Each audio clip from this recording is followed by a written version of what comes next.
ਨਾਲੇ ਚੱਲਦਾ ਹੈ ਪੰਜਾਬ 'ਚ ਮੁੰਡੇ ਦੀ ਹਲਾਉਸ ਦੀ ਨਹੀਂ ਆਉਣੀ ਤੇਰੇ ਹਿਸਾਬ 'ਚ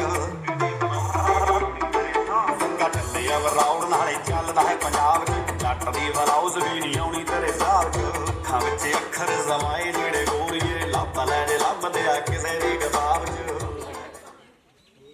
ਇੱਕ ਤਾਂ ਆ ਗਾਉਣ ਵਾਲੇ ਸਾਡੀ ਧੌਣ 'ਚ ਨਾ ਕੀਲਾ ਅੜਾਈ ਰੱਖਦੇ ਆਖੇ ਪਰਾਂ ਹੋ ਜਾ ਜੱਟ ਆਉਂਦੇ ਆ। ਮੈਂ ਤੇ ਅੱਜ ਤੱਕ ਕਿਸੇ ਨੂੰ ਪਰਾਂ ਹੁੰਦਾ ਦੇਖਿਆ ਨਹੀਂ।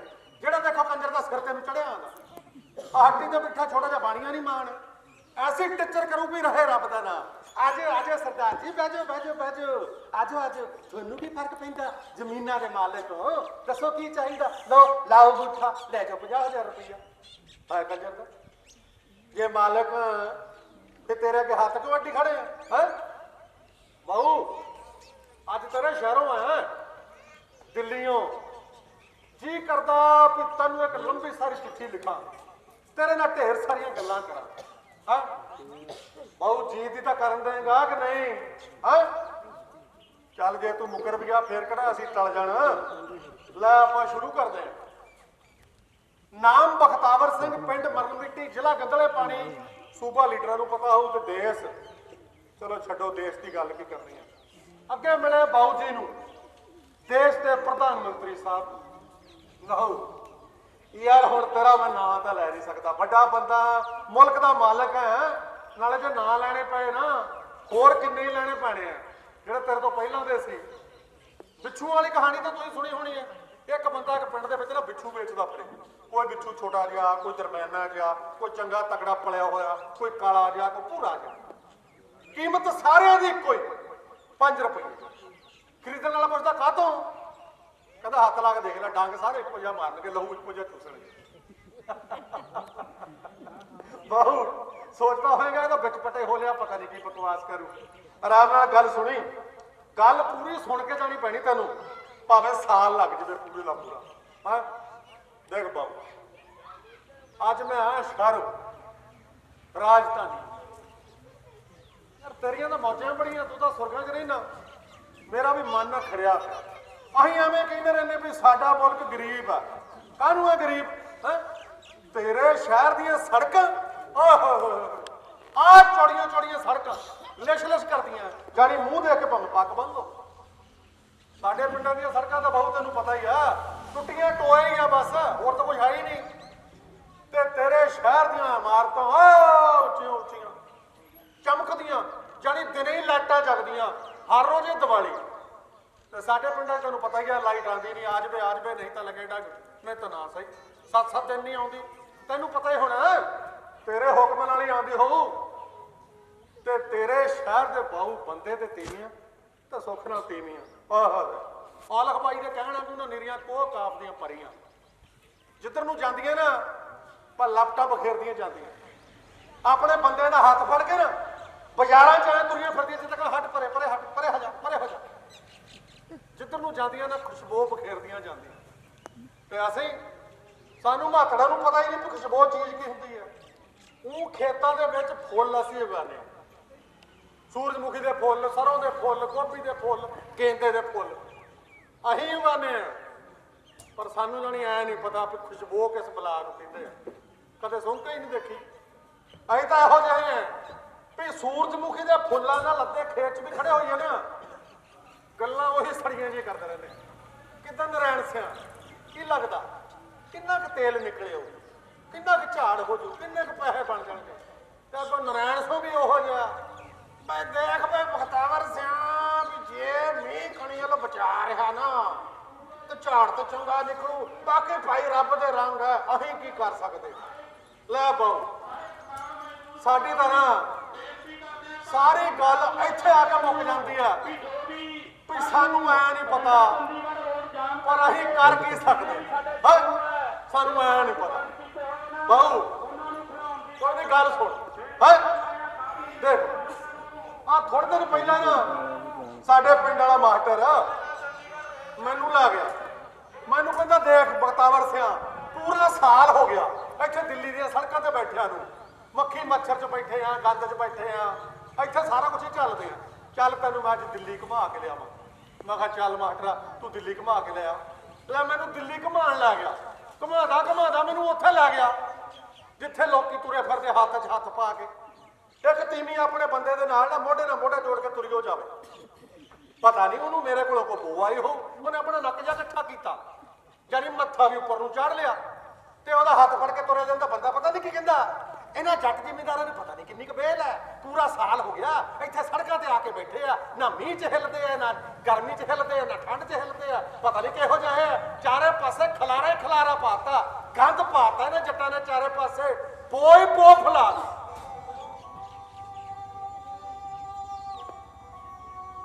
ਬੋਈ ਬੋ ਫਲਾਤੀ, ਬੋਈ ਬੋਈ। ਅਸੀਂ ਕੋਈ ਜਾਨਵਰ ਹੀ ਆ, ਕੋਈ ਗੰਦੀ ਨਾਲੀ ਦੇ ਕੀੜੇ ਆ, ਕੋਈ ਅਸੀਂ ਬੋ ਫਲਾਣ ਵਾਲੇ ਆ। ਜਾਣੀ ਜੇ ਸੀਤਾ ਮਾਤਾ ਵਾਂਗੂ ਮੈਂ ਵੀ ਹੁੰਦਾ ਨਾ ਥੋੜਾ ਜਿਹਾ ਗੁਣੀ ਗਿਆਨੀ, ਤੇ ਧਰਤੀ ਮੈਨੂੰ ਵੇਲ ਦੇ ਦਿੰਦੀ ਤੇ ਮੈਂ ਥਾਂ ਗਰਕ ਜਾਂਦਾ। ਗਾਉਣ ਵਾਲਾ ਜਦੋਂ ਬਾਜਾ ਵਜਾਉਂਦਾ ਆਪਣਾ ਮੱਥਾ ਕਾਹਦੇ ਲਈ ਇਕੱਠਾ ਕਰਦਾ, ਢੋਲਕੀ ਵਾਲਾ ਢੋਲਕੀ ਵਜਾਉਂਦਾ ਆਪਣੇ ਮੋਢੇ ਕਾਹਦੇ ਲਈ ਚੁੱਕਦਾ, ਤੂੰਬੀ ਵਾਲਾ ਤੂੰਬੀ ਵਜਾਉਣ ਲੱਗਿਆ ਇੰਨਾ ਜ਼ਿਆਦਾ ਕਿਉਂ ਹਿੱਲਦਾ। ਕਦੀ ਕਿਸੇ ਨੇ ਪੁੱਛਿਆ, ਕੀਤਾ ਕਿਸੇ ਨੇ ਸਵਾਲ?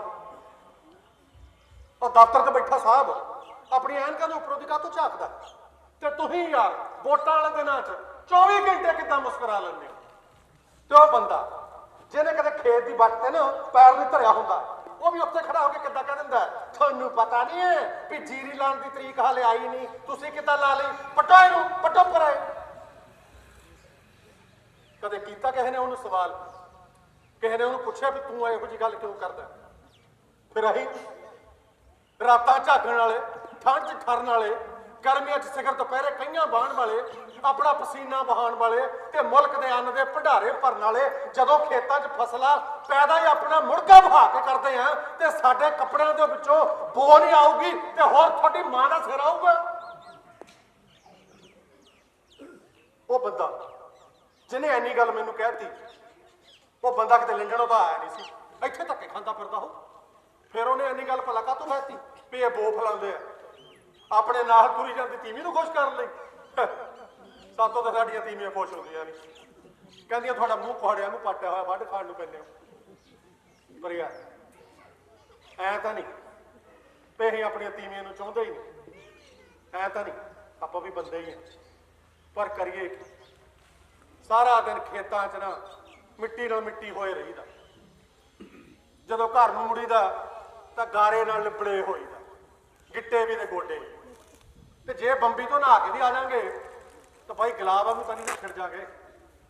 ਜਦੋਂ ਘਰੇ ਆਈਦਾ ਤੇ ਘਰ ਦੇ ਵਿੱਚ ਟੈਲੀਵਿਜ਼ਨ ਤੇ ਗਾਣੇ ਚੱਲ ਰਹੇ ਹੁੰਦੇ, ਗਾਣਿਆਂ ਦੇ ਵਿੱਚ ਮੁੰਡੇ ਕੁੜੀਆਂ ਨੱਚ ਰਹੇ ਹੁੰਦੇ ਆ, ਇੱਕ ਦੂਏ ਨਾਲ ਸ਼ਰਾਰਤਾਂ ਕਰ ਰਹੇ ਹੁੰਦੇ ਆ, ਮੁੰਡੇ ਕੁੜੀਆਂ ਇੱਕ ਦੂਏ ਦੇ ਪਿੱਛੇ ਭੱਜ ਰਹੇ ਹੁੰਦੇ ਆ, ਉੱਚੀ ਉੱਚੀ ਹੱਸਦੇ ਇੱਕ ਦੂਜੇ ਨੂੰ ਟਿਚਰਾ ਕਰਦੇ।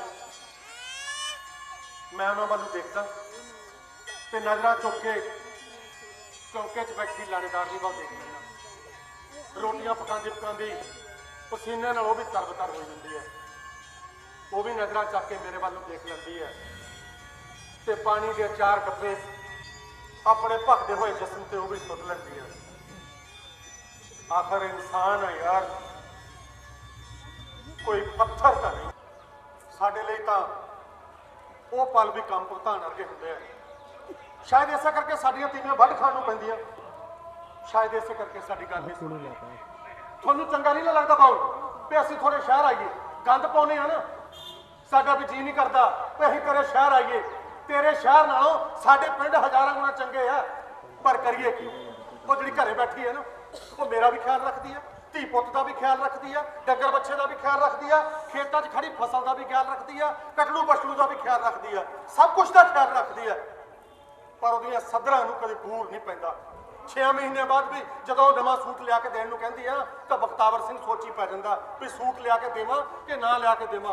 ਤੇ ਧੀ ਪੁੱਤ ਦੇ ਫਿਕਰਾਂ ਦੇ ਵਿੱਚ ਗੁਆਚੀ ਹੋਈ ਜਦੋਂ ਦਾਲ ਦੇ ਵਿੱਚ ਲੂਣ ਪਾਣਾ ਭੁੱਲ ਜਾਂਦੀ ਹੈ ਤੇ ਖੇਤੋਂ ਹੰਬਿਆ ਹਾਰਿਆ ਆਇਆ ਬਖਤਾਵਰ ਸਿੰਘ ਉਹਨੂੰ ਮਾਂ ਭੈਣ ਦੀ ਗਾਲ ਕੱਢ ਮਾਰਦਾ ਹੈ, ਉਦੋਂ ਬਾਹਲਾ ਹਰਖ ਜਾਗਦਾ ਤੇ ਮੱਲੋ ਮੱਲੀ ਮੇਰਾ ਹੱਥ ਇਸ ਡਾਂਗ ਵੱਲ ਨੂੰ ਪੈ ਜਾਂਦਾ ਤੇ ਅਸੀਂ ਡਾਂਗ ਚੁੱਕ ਕੇ ਆ ਜਾਂਦੇ ਆ ਤੇਰੇ ਦਰਬਾਰ ਮੂਹਰੇ ਮੋਰਚਾ ਲਾਉਣ ਲਈ ਤੂੰ ਬਾਹੂ ਸਾਨੂੰ ਕੋਈ ਸ਼ੌਕ ਨਹੀਂ ਹੈ ਕਿ ਅਸੀਂ ਮੋਰਚੇ ਲਾਦੇ ਫਿਰੀਏ।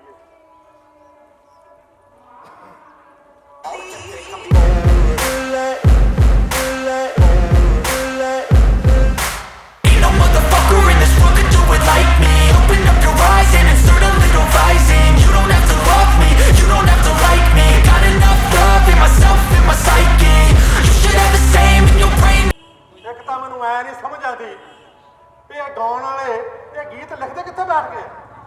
ਇਹਨਾਂ ਨੂੰ ਕਿੱਥੋਂ ਲੱਭ ਜਾਂਦੇ ਇਹੋ ਜਿਹੇ ਜੱਟ? ਅਸੀਂ ਤਾਂ ਕਦੇ ਦੇਖਿਆ ਨਹੀਂ ਨਾ ਆਪ ਇਹੋ ਜਿਹੇ। ਮੈਨੂੰ ਲੱਗਦਾ ਵੀ ਗਾਉਣ ਵਾਲੇ ਦੀ ਨਸਲ ਹੀ ਇਹੋ ਜਿਹੀ ਹੁੰਦੀ ਆ, ਤਾਂ ਕਰਕੇ ਇਦਾਂ ਦੇ ਕੰਮ ਕਰਦੇ ਆ। ਤੂੰ ਬਾਹੂ ਨਸਲ ਤਾਂ ਤੁਹਾਡੀ ਵੀ ਇੱਕੋ ਜਿਹੀ ਹੈ। ਜਿਹੜਾ ਤੇਰੇ ਤੋਂ ਪਹਿਲਾਂ ਇਸ ਕੁਰਸੀ ਤੇ ਬੈਠਾ ਸੀ ਉਹ ਬੋਲਦਾ ਹੀ ਨਹੀਂ ਸੀ, ਘੁੰਨਾ ਜਿਹਾ ਚੁੱਪ ਹੀ ਰਹਿੰਦਾ ਸੀ, ਤੇ ਤੂੰ ਬੋਲਣ ਤੋਂ ਹਟਦਾ ਹੀ ਨਹੀਂ। ਐਸਾ ਚਵਲ ਹੈ, ਹਰ ਰੋਜ਼ ਹੀ ਮਨ ਕੀ ਬਾਤ ਮਨ ਕੀ ਬਾਤ ਮਨ ਕੀ ਬਾਤ ਲੱਗਾ ਹੀ ਰਹਿਣਾ। ਤੂੰ ਹੈਗੇ ਤੁਸੀਂ ਇੱਕੋ ਜਿਹੇ ਹੀ ਹੈ, ਕਦੇ ਸੋਚਦੇ ਨਹੀਂ ਲੋਕਾਂ ਦਾ। ਤੁਹਾਡੀ ਵੀ ਸ਼ਾਇਦ ਨਸਲ ਇੱਕੋ ਜਿਹੀ ਹੈ। ਗੁੱਸਾ ਕਾਹਨੂੰ ਕਰਦਾ? ਨਸਲ ਲਫ਼ਜ਼ ਕਿਤੇ ਕੋਈ ਮਾੜਾ ਹੁੰਦਾ ਹੈ? ਸਾਡੇ ਪਿੰਡ ਵਾਲਾ ਮਾਸਟਰ ਕਹਿੰਦਾ ਹੁੰਦਾ ਆਹ ਵਧੀਆ ਨਸਲ ਦਾ ਬੀ ਹੈ, ਆਹ ਵਧੀਆ ਨਸਲ ਦਾ ਕੁੱਤਾ ਹੈ, ਆਹ ਵਧੀਆ ਨਸਲ ਦੀ ਮੱਝ ਹੈ। ਪਰ ਗਿੰਦੇ ਅਮਲੀ ਨੂੰ ਜਾਚ ਨਹੀਂ ਵੀ ਨਸਲ ਲਫ਼ਜ਼ ਵਰਤਣਾ ਤਾਂ ਕਿੱਦਾਂ ਵਰਤਣਾ। ਮੈਂ ਜਾਣਦਾ ਤੈਨੂੰ, ਤੂੰ ਲੁੱਚੇ ਢੀਲੇ ਦੀ ਨਸਲ ਚੋਂ ਐ, ਤਾਂ ਹੀ ਬੋਲਣ ਲੱਗਿਆ ਤਾਂ ਠਾ ਨਹੀਂ ਦੇਖਦਾ। ਅਗਲੇ ਦੇ ਗਿੱਟੇ ਵੱਜੇ ਗੋਡੇ ਵੱਜੇ। ਮੈਂ ਤੇਰੀ ਸਾਰੀ ਨਸਲ ਨੂੰ ਜਾਣਦਾ, ਤੇਰੀ ਮਾਂ ਨੂੰ। ਮਾਂ ਦਾ ਕੀ ਕਸੂਰ ਹੈ ਯਾਰ? ਹੁਣ ਤੇਰੀ ਮਾਂ ਨੇ ਤੈਨੂੰ ਜੰਮਣ ਵਾਲੇ ਐ ਥੋੜੀ ਸੋਚਿਆ ਹੋਣਾ ਵੀ ਜਿਹਨੂੰ ਮੈਂ 9 ਮਹੀਨੇ ਆਪਣੇ ਢਿੱਡ 'ਚ ਰੱਖਿਆ ਉਹ ਵੱਡਾ ਹੋ ਕੇ ਮਾਤੜਾ ਨਾਲ ਧੱਕਾ ਕਰੂਗਾ। ਮੇਰੀ ਮਾਂ ਨੇ ਕਿਹੜਾ ਸੋਚਿਆ ਹੋਣਾ? ਪੰਜੀਰੀਆਂ ਖਾ ਕੇ ਜਦੋਂ ਮੈਨੂੰ ਜੰਮਿਆ ਤੇ ਮੇਰਾ ਨਾਂ ਰੱਖਿਆ ਬਖਤਾਵਰ ਸਿੰਘ, ਮੇਰੀ ਮਾਂ ਨੇ ਸੋਚਿਆ ਹੋਣਾ ਵੀ ਇਸ ਬਖਤਾਵਰ ਸਿੰਘ ਨੇ ਇੱਕ ਦਿਨ ਮਿੱਟੀ ਨਾਲ ਮਿੱਟੀ ਹੁੰਦੇ ਨੇ ਖੁਦ ਮਿੱਟੀ ਹੋ ਜਾਣਾ ਤੇ ਫਿਰ ਆਪਣੀ ਮਿੱਟੀ ਬਚਾਉਣ ਲਈ ਤੇਰੇ ਦਰਬਾਰ ਆ ਕੇ ਲਲਕਾਰਾ ਮਾਰਨਾ ਪੈਣਾ ਕਿ ਬਾਹੂ ਇਹ ਮਿੱਟੀ ਐ ਕੁੱਟਿਆ ਨਹੀਂ ਭੁੱਲ ਸਕਦੇ। ਬਾਹੂ ਅਸੀਂ ਕਰੀਏ ਤਾਂ ਕੀ ਕਰੀਏ? ਮਿਹਨਤਾਂ ਤਾਂ ਬਹੁਤ ਕੀਤੀਆਂ, ਪਰ 75 ਸਾਲਾਂ 'ਚ ਤੁਸੀਂ ਮਿਲ ਮਿਲਾ ਕੇ ਸਾਡੀ ਨਸਲ ਹੀ ਖਰਾਬ ਕਰਤੀ। ਬਾਹੂ ਸਾਡੀ ਨਸਲ ਹੀ ਖਰਾਬ ਕਰਤੀ।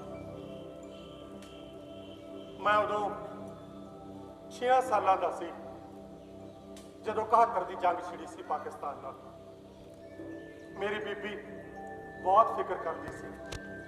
ਹਰ ਰੋਜ਼ ਰਾਤ ਨੂੰ ਮੈਨੂੰ ਆਪਣੇ ਨਾਲ ਸਵਾ ਲੈਂਦੀ ਤੇ ਮੱਤਾਂ ਦੇਣ ਲੱਗ ਪੈਂਦੀ, ਪੁੱਤ ਬਾਹਰ ਜਾਣ ਦੀ ਜਿੱਦ ਨਾ ਕਰਿਆ ਕਰ, ਦੁਸ਼ਮਣ ਦਾ ਕੋਈ ਪਤਾ ਨਹੀਂ ਲੱਗਦਾ ਕਿੱਥੇ ਬੰਬ ਸੁੱਟ ਦੇਵੇ। ਨਾਲੇ ਪੁੱਤ ਦੀਵਾ ਬਾਲਣ ਦੀ ਖੇਡ ਨਾ ਕਰਿਆ ਕਰ, ਜਿੱਥੇ ਬੱਤੀ ਬਲਦੀ ਦੇਖਦੇ ਆ ਉੱਥੇ ਬੰਬ ਸੁੱਟ ਦਿੰਦੇ ਆ। ਪੁੱਤ ਜਿੱਦ ਨਾ ਕਰਿਆ ਕਰ, ਸੌ ਜਾ ਮੇਰਾ ਪੁੱਤ, ਬਾਹਰ ਨਹੀਂ ਜਾਣਾ, ਬਸ ਅੰਦਰ ਹੀ ਰਹਿਣਾ। ਸਵੇਰ ਹੁੰਦੀ ਉਹ ਜਵਾਕ ਹੀ ਕਾਹਦਾ ਜਿਹੜਾ ਮਾਂ ਪਿਓ ਦੀ ਗੱਲ ਇੱਕਦਮੇ ਮੰਨ ਜਵੇ। ਅਸੀਂ ਸਾਰੇ ਆੜੀ ਇਕੱਠੇ ਹੁੰਦੇ ਤੇ ਪਿੰਡ ਦੇ ਟੋਪੇ 'ਚ ਜਾ ਵੜਦੇ ਤੇ ਇੱਕ ਦੂਜੇ ਨਾਲ ਗੱਲਾਂ ਕਰਨ ਲੱਗ ਪੈਂਦੇ। ਯਾਰ ਦੁਸ਼ਮਣ ਕੌਣ ਹੁੰਦਾ? ਕੋਈ ਕਹਿੰਦਾ ਗੁਆਂਢੀ ਪਿੰਡ ਵਾਲਾ ਕੈਲਾ ਬੜਾ ਦੁਸ਼ਮਣ ਹੋਊ ਜਿਹੜਾ ਨਿਆਣਿਆਂ ਨੂੰ ਘੂਰਦਾ ਰਹਿੰਦਾ। ਕੋਈ ਕਹਿੰਦਾ ਕੋਈ ਵੱਡਾ ਰਿੱਛ ਹੋਊ, ਕੋਈ ਦੈਂਤ ਹੋਊ ਜੱਤ ਵਾਲਾ। ਐਵੇਂ ਜੱਪਲੀਆਂ ਮਾਰਦੇ ਰਹਿੰਦੇ, ਪਤਾ ਕਿਸੇ ਨੂੰ ਕੁਛ ਵੀ ਨਾ। ਜਦੋਂ ਖੇਡ ਖੂਡ ਕੇ ਘਰੇ ਆਉਂਦੇ ਤੇ ਬੀਬੀ ਫੇਰ ਗੁੱਸਾ ਕਰਦੀ, ਪੁੱਤ ਤੈਨੂੰ ਕਿਹਾ ਸੀ ਨਾ ਬਾਹਰ ਨਹੀਂ ਜਾਣਾ, ਦੁਸ਼ਮਣ ਦਾ ਕੋਈ ਭਰੋਸਾ ਨਹੀਂ। ਬੀਬੀ ਆ ਤਾਂ ਦੱਸ ਵੀ ਦੁਸ਼ਮਣ ਹੁੰਦਾ ਕੌਣ ਹੈ? ਬੀਬੀ ਕੰਧ ਤੇ ਲੱਗੀ ਮੇਰੇ ਬਾਪੂ ਦੀ ਤਸਵੀਰ ਵੱਲ ਇਸ਼ਾਰਾ ਕਰਦੀ ਤੇ ਮੈਨੂੰ ਕਹਿੰਦੀ, ਪੁੱਤ ਆਪਣੇ ਪਿਓ ਨੂੰ ਪੁੱਛ ਲਈ ਜਦੋਂ ਅਗਲੀ ਵਾਰੀ ਛੁੱਟੀ ਆਇਆ, ਜੇ ਆ ਗਿਆ ਤਾਂ ਹੈ, ਜੇ ਆ ਗਿਆ ਤਾਂ। ਬੀਬੀ ਨੇ ਇੰਨੀ ਗੱਲ ਕਿਉਂ ਕਹੀ? ਬੀਬੀ ਦੱਸ ਨਾ ਦੁਸ਼ਮਣ ਕੌਣ ਹੁੰਦਾ? ਬੀਬੀ ਮੇਰਾ ਮੂੰਹ ਫੜਦੀ ਤੇ ਬਾਪੂ ਦੀ ਤਸਵੀਰ ਦੇ ਹੋਰ ਨੇੜੇ ਲੈ ਜਾਂਦੀ। ਪੁੱਤ ਆਪਣੇ ਪਿਓ ਦੇ ਸਿਰ ਤੇ ਬੰਨੀ ਹਰੀ ਪੱਗ ਵੱਲ ਦੇਖ, ਉਹਦੀ ਵਰਦੀ ਤੇ ਲੱਗੇ ਬਟਨਾਂ ਵੱਲ ਦੇਖ। ਪੁੱਤ ਫੌਜੀ ਹੈ ਤੇਰਾ ਪਿਓ, ਹੈ ਫੌਜੀ। ਬੀਬੀ ਆ ਦੱਸ ਫੌਜੀ ਕੌਣ ਹੁੰਦਾ? ਫੌਜੀ ਪੁੱਤ ਫੌਜੀ ਹੁੰਦਾ ਜਿਹੜਾ ਸਰਹੱਦ ਤੇ ਦੁਸ਼ਮਣ ਦੇ ਖਿਲਾਫ ਲੜਦਾ, ਦੁਸ਼ਮਣ ਵੱਲ ਨੂੰ ਗੋਲੀਆਂ ਚਲਾਉਂਦਾ। ਕਦੇ ਕਦੇ ਉਹੀ ਗੋਲੀਆਂ ਖੁਦ ਵੀ ਖਾਂਦਾ। ਬੀਬੀ ਬੀਬੀ ਹੋਰ ਦੱਸ ਨਾ, ਬੋਲ ਫੌਜੀ ਕੌਣ ਹੁੰਦਾ? ਫੌਜੀ ਪੁੱਤ, ਫੌਜੀ ਉਹੀ ਹੁੰਦਾ ਜਿਹੜਾ ਸਰਹੱਦ ਤੇ ਪਹਿਰਾ ਦੇ ਕੇ ਆਪਣੇ ਟੱਬਰ ਦਾ ਗੁਜ਼ਾਰਾ ਚਲਾਉਂਦਾ, ਜਿਹੜਾ ਹਰ ਵਾਰੀ ਆਉਂਦਾ ਤੇ ਕਹਿ ਦਿੰਦਾ ਅਗਲੀ ਵਾਰੀ ਆਉਂਗਾ ਤਾਂ ਛੱਤ ਥੱਲੇ ਥੰਮੀ ਦੇ ਕੇ ਜਾਊਂਗਾ, ਉਦੋਂ ਤੱਕ ਗੁਜ਼ਾਰਾ ਕਰ ਲਓ। ਹਰ ਵਾਰੀ ਕਹਿੰਦਾ ਜਦੋਂ ਅਗਲੀ ਛੁੱਟੀ ਆਉਂਗਾ ਤੇਰੇ ਕੰਨਾਂ ਨੂੰ ਸੋਨੇ ਦੀਆਂ ਬਾਲੀਆਂ ਕਰਾ ਕੇ ਦੇਵਾਂਗਾ। ਬੀਬੀ ਬੜਾ ਹੀ ਸਵਾਦ ਆ ਰਿਹਾ, ਹੋਰ ਦੱਸ ਫੌਜੀ ਕਿੱਦਾਂ ਦਾ ਹੁੰਦਾ? ਫੌਜੀ ਪੁੱਤ, ਫੌਜੀ ਹੁੰਦਾ ਪੁੱਤ ਜਿਹੜਾ ਹੁਕਮ ਝਾੜਦਾ, ਹਰ ਵਾਰੀ ਕਹਿ ਦਿੰਦਾ ਦੇਖ ਲੈ ਸੋਹਣੀ ਐ, ਪੜਦੀ ਫੱਬਦੀ ਐ, ਬਹੁਤਾ ਬਾਹਰ ਗਲੀ 'ਚ ਨਾ ਨਿਕਲਿਆ ਕਰ, ਹੋਰ ਨਾ ਕੋਈ ਜਾ ਜਾਂਦੀ ਹੋ ਜੇ। ਨਾਲੇ ਗੱਲ ਸੁਣ, ਆਪਣੇ ਬਖਤੌਰੇ ਪੁੱਤ ਨੂੰ ਆਪਾਂ ਰੱਜ ਕੇ ਪੜਾਉਣਾ, ਅਫਸਰ ਬਣਾਉਣਾ ਬਖਤੌਰੇ ਪੁੱਤ ਨੂੰ। ਬਾਪੂ ਨੂੰ ਕਹੀਂ ਇਹਨੂੰ ਖੇਤਾਂ 'ਚ ਬਲਦਾਂ ਪਿੱਛੇ ਨਾ ਜੋੜ ਲਵੇ, ਆਪਾਂ ਨਹੀਂ ਕਰਾਣੀ ਇਹ ਤੋਂ ਖੇਤੀ, ਅਫਸਰ ਬਣਾਉਣਾ ਬਖਤੌਰੇ ਨੂੰ। ਬੀਬੀ ਐਂ ਦੱਸ ਵੀ ਅਫਸਰ ਕੌਣ ਹੁੰਦਾ? ਵੇ ਪੁੱਤ ਪਰ ਤੂੰ ਤਾਂ ਬਾਹਲੇ ਸਵਾਲ ਕਰਦਾ, ਮੈਨੂੰ ਨਹੀਂ ਪਤਾ। ਅਗਲੀ ਵਾਰੀ ਜਦ ਤੇਰਾ ਪਿਓ ਆਊਗਾ ਨਾ ਉਹਨੂੰ ਪੁੱਛ ਲਈ ਅਫਸਰ ਕੀ ਹੁੰਦਾ। ਸੌ ਜਾ ਮੇਰਾ ਪੁੱਤ, ਸੌ ਜਾ, ਜਿੱਦ ਨਹੀਂ ਕਰਦੀ ਹੁੰਦੀ। ਮੇਰੀ ਬੀਬੀ ਮੈਨੂੰ ਲੋਰੀ ਦੇ ਕੇ ਫਿਰ ਸਵਾਲ ਲੱਗ ਪੈਂਦੀ, ਪਰ ਮੈਨੂੰ ਨੀਂਦ ਨਾ ਆਉਂਦੀ। ਮੈਨੂੰ ਲੋਰੀਆਂ ਦਿੰਦੀ ਦਿੰਦੀ ਬੀਬੀ ਆਪ ਨੂੰ ਸੌ ਜਾਂਦੀ, ਤੇ ਜਦੋਂ ਬੀਬੀ ਸੌ ਜਾਂਦੀ ਮੈਂ ਆਪਣੀ ਨਿੱਕੀ ਜਿਹੀ ਛਾਤੀ ਉੱਤੋਂ ਬੀਬੀ ਦੀ ਭਾਰੀ ਬਾਂਹ ਚੁੱਕਦਾ ਤੇ ਉੱਠ ਕੇ ਵਿਹੜੇ 'ਚ ਆ ਜਾਂਦਾ। ਵਿਹੜੇ 'ਚ ਆ ਕੇ ਮੈਂ ਅੰਬਰ ਵੱਲ ਨੂੰ ਝਾਕਣ ਲੱਗ ਪੈਂਦਾ। ਅੰਬਰ 'ਚ ਕਿੰਨੇ ਹੀ ਸਾਰੇ ਤਾਰੇ ਤੇ ਵਿੱਚੋਂ ਝਾਕਦਾ ਚੰਦਾ ਮਾਮਾ। ਮੈਂ ਆਪਣੀ ਛਾਤੀ ਚੌੜੀ ਕਰ ਲੈਂਦਾ ਤੇ ਤਾਰਿਆਂ ਨਾਲ ਗੱਲੀ ਬਹਿ ਜਾਂਦਾ। ਤਾਰਿਆਂ ਤੁਹਾਨੂੰ ਪਤਾ ਵੀ ਹੈ ਤੁਹਾਡੇ ਸਾਹਮਣੇ ਕੌਣ ਖੜਾ? ਬਖਤੌਰਾ ਅਫਸਰ ਖੜਾ, ਬਖਤੌਰਾ ਅਫਸਰ। ਚਗੱਡੀਆਂ ਘੁਮਾ ਦੂੰ ਤੁਹਾਡੀਆਂ ਚਗੱਡੀਆਂ। ਹਾਂ, ਮੈਨੂੰ ਇਹ ਲੱਗਦਾ ਕਿ ਤਾਰੇ ਮੇਰੇ ਵੱਲ ਦੇਖ ਕੇ ਹੱਸਦੇ ਆ, ਜਿੱਦਾਂ ਚੰਦਾ ਮਾਮਾ ਵੀ ਮਸ਼ਕਰੀ ਕਰ ਰਿਹਾ ਹੋਵੇ। ਪਰ ਮੈਂ ਘਬਰਾਉਂਦਾ, ਮੈਂ ਛਾਤੀ ਹੋਰ ਚੌੜੀ ਕਰ ਲੈਂਦਾ। ਤੁਹਾਨੂੰ ਪਤਾ ਨਹੀਂ ਹੈ ਵੀ ਅਫਸਰ ਕੌਣ ਹੁੰਦਾ? ਮੈਂ ਮਿੱਟੀ ਕਰ ਦੂੰ ਸਭ ਨੂੰ ਮਿੱਟੀ। ਹਾਂ, ਅਫਸਰ ਚੀਜ਼ ਹੁੰਦੀ ਹੈ। ਫਿਰ ਅਚਾਨਕ ਕਿਤੋਂ ਬੰਬ ਫਟਣ ਦੀ ਆਵਾਜ਼ ਆ ਗਈ ਤੇ ਮੈਂ ਭੱਜ ਕੇ ਜਾ ਕੇ ਆਪਣੀ ਬੀਬੀ ਦੀ ਛਾਤੀ ਨਾਲ ਲੱਗ ਜਾਂਦਾ। ਬੀਬੀ ਬੰਬ ਫਟਿਆ, ਬੀਬੀ ਬੰਬ ਫਟਿਆ। ਸੌ ਜਾ ਪੁੱਤ, ਸੌ ਜਾ, ਕਿਤੇ ਦੂਰ ਫਟਿਆ ਪੁੱਤ, ਘਬਰਾ ਨਾ, ਸੌ ਜਾ ਮੇਰਾ ਲੱਡੂ, ਸੌ ਜਾ ਚੁੱਪ ਕਰਕੇ। ਤੇ ਫਿਰ ਜਦੋਂ ਮੈਂ 12 ਸਾਲਾਂ ਦਾ ਸੀ ਤਾਂ ਇੱਕ ਦਿਨ ਸੱਚੀ ਬੰਬ ਸਾਡੇ ਵਿਹੜੇ ਅੱਡ ਗਿਆ। ਫੌਜ ਦੀ ਗੱਡੀ, ਬਾਪੂ ਦੀ ਲਾਸ਼ ਵਿਹੜੇ 'ਚ ਧਰ ਗਈ। ਬੀਬੀ ਦੀਆਂ ਦੁਹੱਥੜਾਂ, ਭੈਣਾਂ ਦੇ ਕੀਰਨੇ ਤੇ ਬਾਬੇ ਦੀ ਚੁੱਪ, ਸਿਵਿਆਂ 'ਚ ਬਲਦੀ ਅੱਗ। ਮੇਰਾ ਜੀ ਕਰਦਾ ਕਿ ਜੇ ਮੈਨੂੰ ਕਿਤੇ ਪਤਾ ਲੱਗ ਜਾਏ ਕਿ ਦੁਸ਼ਮਣ ਕੌਣ ਹੁੰਦਾ ਤੇ ਮੈਂ ਇੱਟ ਮਾਰ ਕੇ ਉਹਦਾ ਸਿਰ ਪਾੜ ਦਿਆਂ।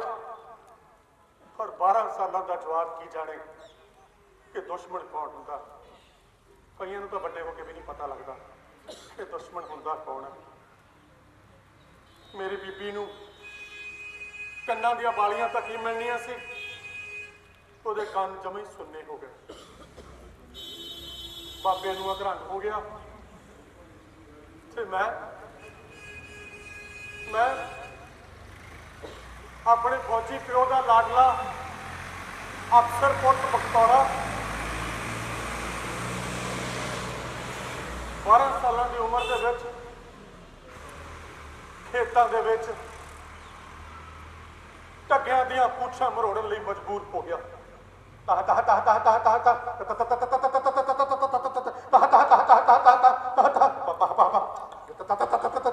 ਮੀਆਂ ਬਾਹਰ ਨੂੰ ਖਿੱਚੀ ਜਾਂਦਾ ਪੰਜਾਲੀ ਨੂੰ। ਚੱਲ ਪੂਰਾ ਖੇਤ ਬਾਣਾ ਸ਼ਾਮ ਤੱਕ। ਚੱਲ ਬਗਿਆ ਤੂੰ ਕਦਮ ਨਾਲ ਕਦਮ ਕਿਉਂ ਨਹੀਂ ਮਿਲਾਦਾ? ਚਲੋ ਮੇਰੇ ਸ਼ੇਰ ਪੁੱਤ ਨੇ ਕਦਮ ਨਾਲ ਕਦਮ ਲਾ ਕੇ ਚਲੋ।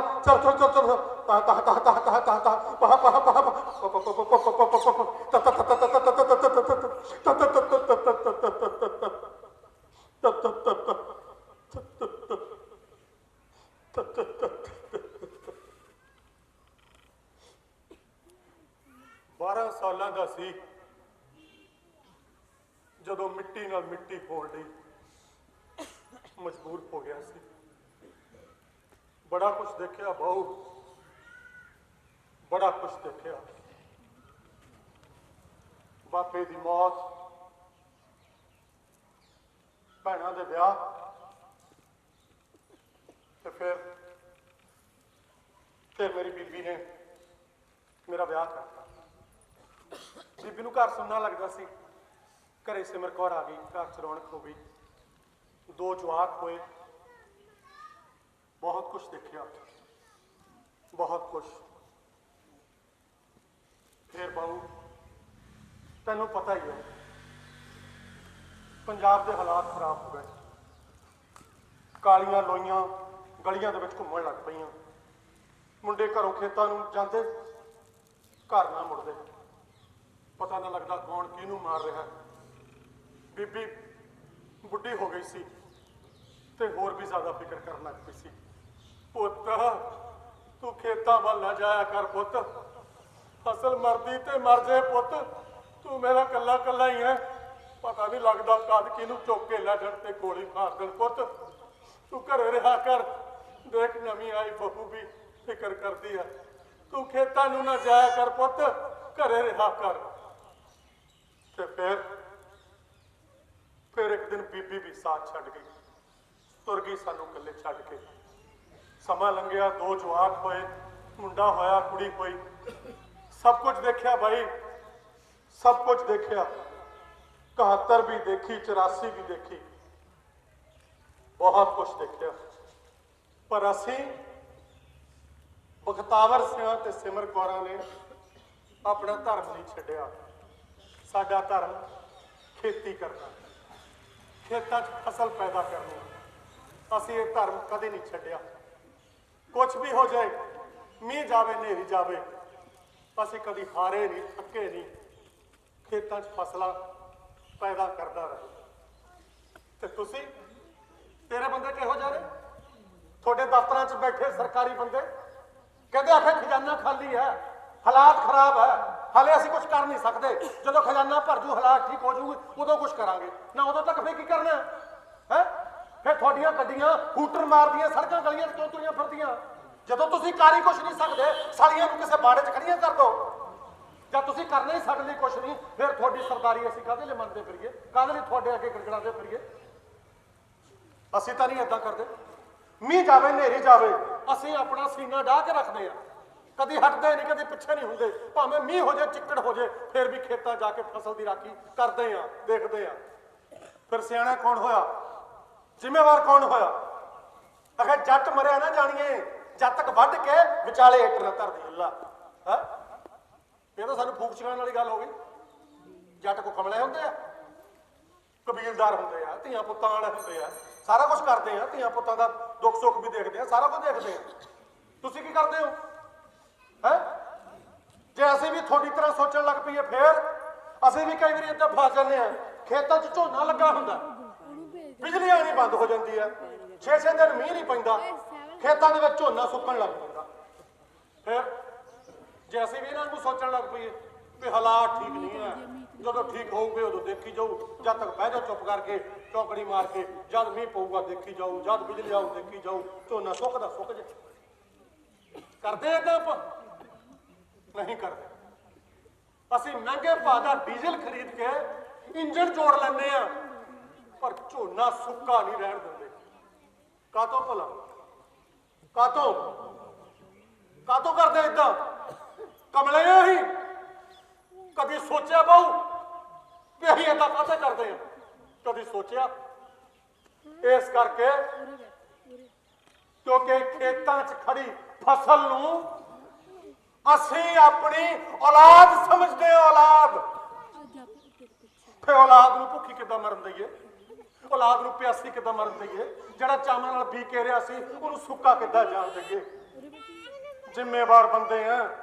ਬੀਬੀ ਨੇ ਸਮਝਾਇਆ ਸੀ, ਪੁੱਤ ਆਪਣੀ ਔਲਾਦ ਨੂੰ ਸੁੱਕੀ ਥਾਂ ਪਾਣਾ, ਆਪ ਭਾਵੇਂ ਸਾਰੀ ਰਾਤ ਗਿੱਲੀ ਥਾਂ ਪੈਣਾ ਪੈ ਜਾਵੇ।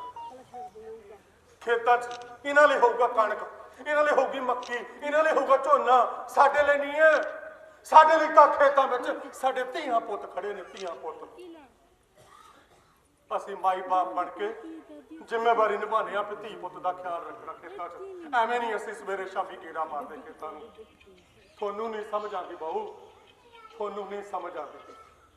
ਉਹ ਮਾਈ ਬਾਪ ਤਾਂ ਲੋਕੀ ਤੁਹਾਨੂੰ ਕਹਿੰਦੇ ਆ, ਹੱਥ ਜੋੜੀ ਖੜੇ ਰਹਿੰਦੇ ਆ, ਮਾਈ ਬਾਪ ਆਹ ਕਰ ਦੋ, ਮਾਈ ਬਾਪ ਆਹ ਕਰ ਦੋ, ਆਏ ਕਰ ਦੋ, ਉਹ ਕਰ ਦੋ।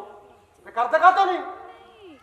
ਜੇ ਤੁਸੀਂ ਮਾਈ ਬਾਪ ਹੋ ਫਿਰ ਆਪਣੇ ਧੀ ਪੁੱਤ ਦਾ ਖਿਆਲ ਕਿਉਂ ਨਹੀਂ ਰੱਖਦੇ? ਜੇ ਸੱਚੀ ਤੂੰ ਮਾਈ ਬਾਪ ਹੈ, ਤੇਰੇ ਧੀਆਂ ਪੁੱਤ 1 ਸਾਲ ਲਈ ਉੱਥੇ ਸੜਕਾਂ ਤੇ ਬੈਠੇ ਰਹੇ, ਤੂੰ ਹਾਲਾ ਨਾਰਾ ਨਹੀਂ ਮਾਰ ਸਕਿਆ, 700 ਬੰਦਾ ਮਰਿਆ। ਤੇ ਕਾਹਦੇ ਮਾਈ ਬਾਪ ਹੋਏ? ਕਾਹਦੇ ਮਾਈ ਬਾਪ? ਜਾਂ ਤਾਂ ਕਹਿ ਦਿਓ ਤੁਸੀਂ ਵੀ ਇਹ ਔਲਾਦ ਸਾਡੀ ਹੈ ਨਹੀਂ, ਇਹ ਔਲਾਦ ਨਿਕੰਮੀ ਹੈ, ਜਾਂ ਫਿਰ ਕਹਿ ਦਿਓ ਵੀ ਇਹ ਔਲਾਦ ਹੈ ਜਿਹੜੀ ਸਾਰੀ ਤੁਹਾਡੀ ਹੈ ਨਹੀਂ, ਹਰਾਮ ਦੀ ਹੈ, ਜਾਂ ਤੁਸੀਂ ਖੁਦ ਹਰਾਮ ਦੇ। ਪਛਾੜੇ ਯਾਰ, ਕਾਹਨੂੰ ਤੈਨੂੰ ਗਾਲ ਕੱਢਣੀ ਹੈ? ਤੈਨੂੰ ਗਾਲ ਕੱਢ ਕੇ ਐਵੇਂ ਆਪਣੀ ਜ਼ੁਬਾਨ ਗੰਦੀ ਕਰਨੀ ਹੈ? ਤੂੰ ਵੱਡਾ ਬੰਦਾ ਹੈ, ਮੁਲਕ ਦਾ ਮਾਲਕ ਹੈ, ਤੂੰ ਸਾਨੂੰ ਗਾਲਾਂ ਕੱਢ ਸਕਦਾ? ਤੂੰ ਸਾਨੂੰ ਗਾਲਾਂ ਕੱਢ ਸਕਦਾ? ਤੂੰ ਸਾਨੂੰ ਕਦੇ ਕੁਛ ਜੀਵੀ ਕਹਿ ਸਕਦਾ, ਕਦੇ ਕੁਛ ਜੀਵੀ ਕਹਿ ਸਕਦਾ, ਪਰ ਅਸੀਂ ਆਪਣੀ ਜ਼ੁਬਾਨ ਨਹੀਂ ਗੰਦੀ ਕਰਦੇ। ਸਾਡਾ ਕੀ ਹੈ? ਅਸੀਂ ਵੀ ਗਾਲਾਂ ਕੱਢ ਲਈਦੀਆਂ।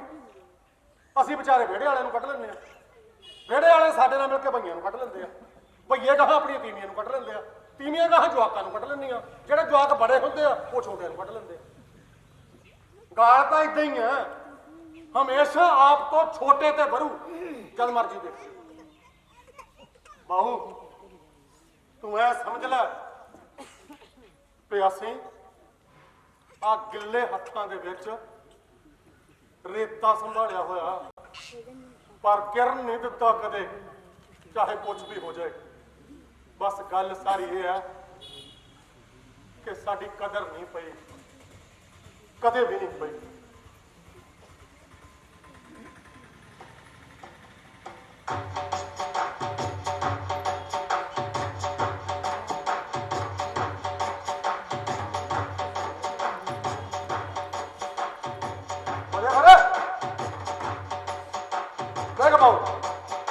ਕਈ ਵਾਰੀ ਤਾਂ ਸਾਡਾ ਵੀ ਜੀ ਕਰਦਾ ਤੇ ਅਸੀਂ ਜ਼ਿੰਦਗੀ ਨੂੰ ਰੱਜ ਕੇ ਮਾਣੀਏ, ਭੁੱਲ ਜਾਈਏ ਸਾਰਾ ਕੁਝ, ਆਪਣੀਆਂ ਦੁੱਖ ਤਕਲੀਫਾਂ, ਤੇ ਜ਼ਿੰਦਗੀ ਨੂੰ ਖੁੱਦੋ ਬਣਾ ਕੇ ਨਾ ਟਪਾਉਂਦੇ ਫਿਰੀਏ। ਮੈਂ ਖੇਤਾਂ ਦੇ ਵਿੱਚ ਕਣਕ ਨੂੰ ਪਾਣੀ ਲਾ ਰਿਹਾ ਹੋਵਾਂ ਤੇ ਲਾਣੇਦਾਰ ਨੇ ਗੁਲਾਬੀ ਰੰਗ ਦਾ ਸੂਟ ਪਾ ਕੇ ਸਿਰ ਤੇ ਪੱਤਾ ਲਾ ਕੇ ਨਾ ਖੇਤਾਂ ਨੂੰ ਆਵੇ, ਮੈਨੂੰ ਸ਼ਰਾਰਤ ਸੁੱਝੇ ਤੇ ਮੈਂ ਆੜ ਦੇ ਵਿੱਚੋਂ ਪਾਣੀ ਦਾ ਬੁੱਕ ਭਰ ਕੇ ਉਹਦੇ ਮੂੰਹ ਤੇ ਮਾਰਾਂ। ਉਹ ਹੱਸਣ ਲੱਗ ਪਵੇ, ਹੱਸੀ ਜਾਵੇ, ਹੱਸੀ ਜਾਵੇ। ਉਹਨੂੰ ਸਰੋਂ ਦੇਖੇ, ਉਹਨੂੰ ਕਣਕ ਦੇਖੇ, ਹੱਸਦਿਆਂ ਹੱਸਦਿਆਂ ਉਹਨੂੰ ਵੀ ਸ਼ਰਾਰਤ ਸੁੱਝੇ। ਉਹ ਲੱਸੀ ਵਾਲਾ ਗੜਬਾ ਮੇਰੇ ਕੱਪੜਿਆਂ ਤੇ ਰੋੜ ਦਵੇ, ਮੈਂ ਉਹਦੇ ਪਿੱਛੇ ਪਿੱਛੇ ਦੌੜਨ ਲੱਗ ਪਵਾਂ, ਉਹ ਪਿੱਛੇ ਪਿੱਛੇ ਅੱਗੇ ਅੱਗੇ ਤੇ ਮੈਂ ਉਹਦੇ ਪਿੱਛੇ ਪਿੱਛੇ। ਅਸੀਂ ਕਣਕਾਂ ਦੇ ਵਿੱਚ ਦੌੜਦੇ ਫਿਰੀਏ ਤੇ ਦੌੜਦੇ ਦੌੜਦੇ ਦੋਏ ਜਣੇ ਧੜਮ ਕਰਕੇ ਪਾਣੀ ਵਾਲੇ ਕਿਆਰੇ 'ਚ ਜਾ ਡਿੱਗੇ। ਪਰ ਨਾ ਉਹਦਾ ਉੱਠਣ ਨੂੰ ਜੀ ਕਰੇ, ਨਾ ਮੇਰਾ ਉੱਠਣ ਨੂੰ ਜੀ ਕਰੇ। ਮੈਂ ਉਹਦੇ ਵੱਲ ਨੂੰ ਦੇਖੀ ਜਾਵਾਂ ਤੇ ਉਹ ਮੇਰੇ ਵੱਲ ਨੂੰ ਦੇਖੀ ਜਾਵੇ। ਜਾਣੀ ਉਦਾਂ ਹੀ ਜਿੱਦਾਂ ਫਿਲਮਾਂ 'ਚ ਮੁੰਡੇ ਕੁੜੀਆਂ ਦੇਖਦੇ ਹੁੰਦੇ ਆ। ਦੇਖਦੇ ਦੇਖਦੇ ਸਿਮਰ ਕੌਰ ਦੀ ਨਜ਼ਰ ਕਣਕ ਵੱਲ ਨੂੰ ਪਵੇ, ਉਹ ਕਣਕ ਦੇ ਫਿਕਰਾਂ ਦੀ ਗੱਲ ਕਰੇ, ਮੈਂ ਉਹਦੇ ਬੁੱਲਾਂ ਤੇ ਉਂਗਲ ਰੱਖ ਦਵਾਂ। ਨਾ ਸਿਮਰ ਕਰੇ ਨਾ। ਧੁੱਪ ਦੇ ਵਿੱਚ ਵਿਹੜੇ 'ਚ ਬੈਠ ਕੇ ਤੂੰ ਮੇਰੇ ਸਿਰ ਦੇ ਵਿੱਚ ਤੇਲ ਝੱਸਿਆ ਸੀ ਤੇ ਪਿਆਰੀਆਂ ਪਿਆਰੀਆਂ ਗੱਲਾਂ ਕੀਤੀ। ਛੱਡੋ ਜੀ, ਮੈਨੂੰ ਸੰਗ ਲੱਗਦੀ ਹੈ, ਨਿਆਣੇ ਦੇਖਦੇ ਆ। ਉਹ ਨਹੀਂ ਚੱਲ ਉਹ ਗੱਲ ਛੇੜਦੇ ਆ ਜਦੋਂ ਸਿਖਰ ਦੁਪਹਿਰੇ ਅਸੀਂ ਟਾਹਲੀ ਦੇ ਥੱਲੇ ਮੰਜੇ ਢਾ ਕੇ ਬੈਠੇ ਸੀ ਤੇ ਤੂੰ ਮੈਨੂੰ ਪੱਖੀ ਝੱਲਦੀ ਸੀ ਤੇ ਮੈਂ ਤੈਨੂੰ ਪੱਖੀ ਝੱਲਦੀ। ਛੱਡੋ ਜੀ, ਤੁਹਾਨੂੰ ਕਿਹੋ ਜਿਹੀ ਗੱਲਾਂ ਸੋਚਦੀਆਂ, ਮੈਂ ਨਹੀਂ ਇਹ ਬਾਤ ਪਾਣੀ। ਉਹ ਅੱਛਾ ਫਿਰ ਬੋਲਦਾ ਸੀ ਕਿਹੜੀ ਬਾਤ ਪਾਣੀ ਆ? ਤੁਸੀਂ ਬੋਲੋ ਜੀ ਕਿਹੜੀ ਬਾਤ? ਉਹ ਤੂੰ ਬੋਲ ਕਿਹੜੀ ਬਾਤ? ਤੂੰ ਬੋਲ ਜੀ ਕਿਹੜੀ ਬਾਤ? ਉਹ ਤੂੰ ਬੋਲ ਕਿਹੜੀ ਬਾਤ? ਤੂੰ ਬੋਲ ਜੀ ਕਿਹੜੀ ਬਾਤ? ਉਹ ਤੂੰ ਬੋਲ ਕਿਹੜੀ ਬਾਤ ਪਾਣੀ? ਤੁਸੀਂ ਬੋਲੋ ਜੀ ਕਿਹੜੀ ਬਾਤ? ਉਹ ਬੋਲ ਕਿਹੜੀ ਬਾਤ ਪਾਣੀ ਹੈ? ਸਮਝ ਬੋਲ ਕਿਹੜੀ ਬਾਤ ਪਾਣੀ ਹੈ? ਬੋਲ।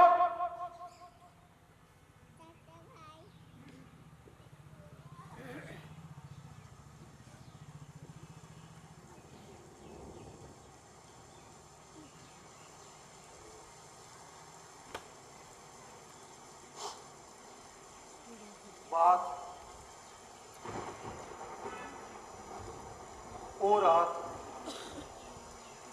ਉਹ ਰਾਤ ਜਦ ਮੇਰੀ ਕੁੜੀ ਦਾ ਵਿਆਹ ਕਰਿਆ ਹੋਇਆ ਸੀ, ਨਿੱਕੀ ਦਾ। ਘਰ ਦੇ ਵਿੱਚ ਰੌਣਕਾਂ ਲੱਗੀਆਂ ਹੋਈਆਂ ਸੀ, ਸਾਰਾ ਸਰੀਕਾ ਇਕੱਠਾ ਹੋਇਆ ਸੀ, ਰਿਸ਼ਤੇਦਾਰ ਵੀ ਆਏ ਹੋਏ ਸੀ ਤੇ 4 ਦਿਨਾਂ ਤੋਂ ਲਗਾਤਾਰ ਮੋਹਲੇਧਾਰ ਮੀਂਹ ਪਈ ਜਾਂਦਾ ਸੀ, ਰੁਕਣ ਦਾ ਨਾਂ ਨਹੀਂ ਸੀ ਲੈਂਦਾ। ਕਦੇ ਕਿਸੇ ਪਾਸੋਂ ਛੱਤਾਂ ਚੋਣ ਲੱਗ ਪੈਂਦੀਆਂ, ਅਸੀਂ ਮੰਜੇ ਚੁੱਕ ਕੇ ਇੱਧਰ ਨੂੰ ਖਿਸਕਾ ਲੈਂਦੇ, ਫਿਰ ਉੱਥੇ ਚੋਣ ਲੱਗ ਪੈਂਦੀਆਂ, ਅਸੀਂ ਮੰਜੇ ਇੱਧਰ ਨੂੰ ਕਰ ਲੈਂਦੇ। ਪਰ ਚਾਅ ਇੰਨਾ ਜ਼ਿਆਦਾ ਸੀ ਨਾ, ਤਕਲੀਫ ਨਾ ਲੱਗਦੀ। ਚਾਚੇ ਚਾਚੀਆਂ ਮਾਮੇ ਮਾਮੀਆਂ ਸਾਰੇ ਨਿੱਕੀ ਦੇ ਕੋਲ ਬਹਿੰਦੇ।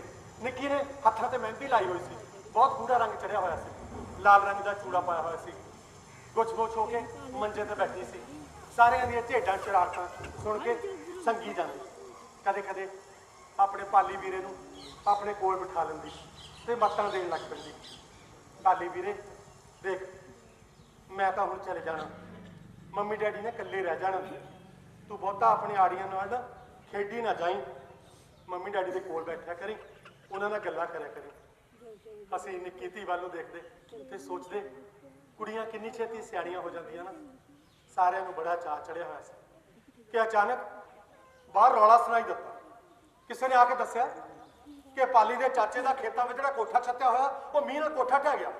ਸਾਰੇ ਬਾਹੋਦਾਹੀ ਖੇਤਾਂ ਵੱਲ ਨੂੰ ਭੱਜ ਲਏ। ਮੈਂ ਵੀ, ਸਿਮਰ ਕੌਰ ਨੇ ਮੈਨੂੰ ਰੋਕ ਲਿਆ, ਕਹਿੰਦੀ ਰੁਕ ਜਾਓ, ਘਰ ਦੇ ਵੀ ਰਿਸ਼ਤੇਦਾਰ ਆਏ ਆ, ਪਾਲੀ ਚਲੇ ਜਾਂਦਾ ਪਿੰਡ ਦੇ ਹੋਰ ਲੋਕ ਚਲ ਜਾਣਗੇ, ਤੁਸੀਂ ਬਹਿ ਜਾਓ। ਮੈਂ ਰੁਕ ਗਿਆ। ਪਾਲੀ ਤੇ ਪਿੰਡ ਦੇ ਹੋਰ ਲੋਕ ਚਲੇ ਗਏ ਤੇ ਪਾਲੀ ਦੇ ਚਾਚੇ ਦਾ ਸਮਾਨ ਚੁੱਕ ਚੁੱਕ ਕੇ ਥੋੜਾ ਘਰੇ ਟਿਕਾਤਾ, ਥੋੜਾ ਇੱਧਰ ਆਂਢ ਗੁਆਂਢ ਟਿਕਾਤਾ। ਉਸ ਤੋਂ ਬਾਅਦ ਆਖਰੀ ਗੇੜਾ ਸੀ ਬਾਈ, ਆਖਰੀ ਗੇੜਾ।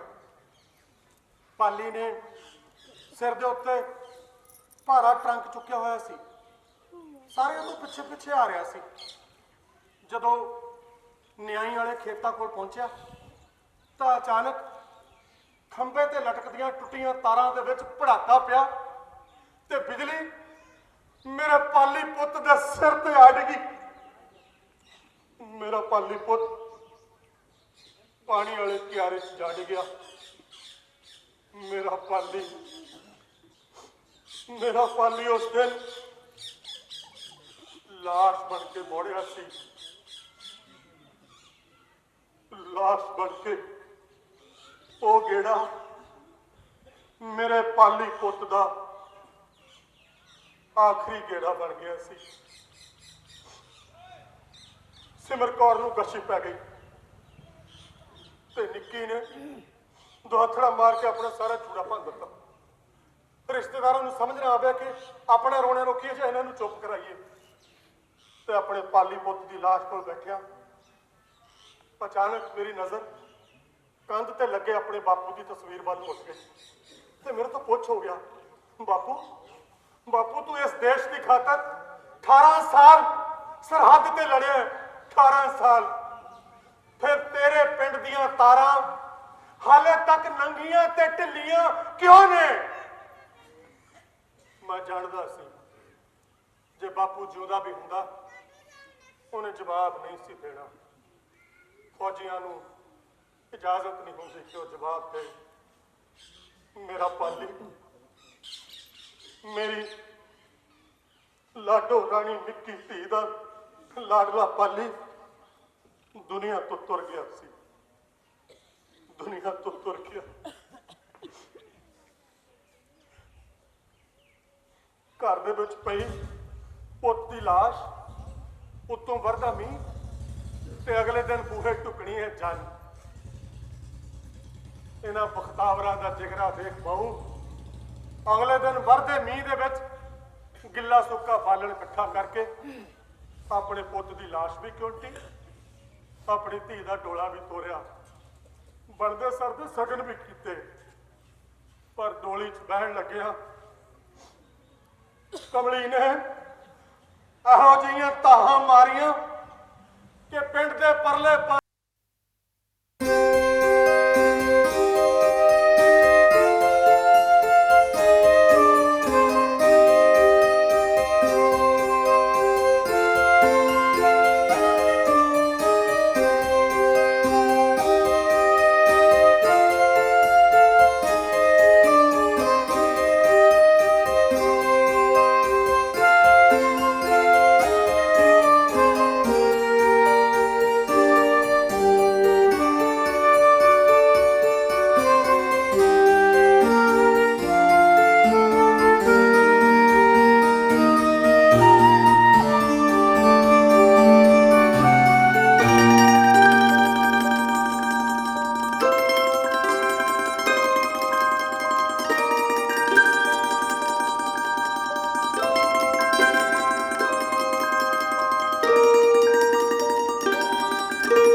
ਰਿਸ਼ਤੇਦਾਰੀ ਇਕੱਠੀ ਹੋਈ, ਨਵੇਂ ਰਿਸ਼ਤੇਦਾਰ ਵੀ ਆਏ ਹੋਏ ਸੀ, ਸਾਰਾ ਸ਼ਰੀਕਾ ਵੀ ਸੀ।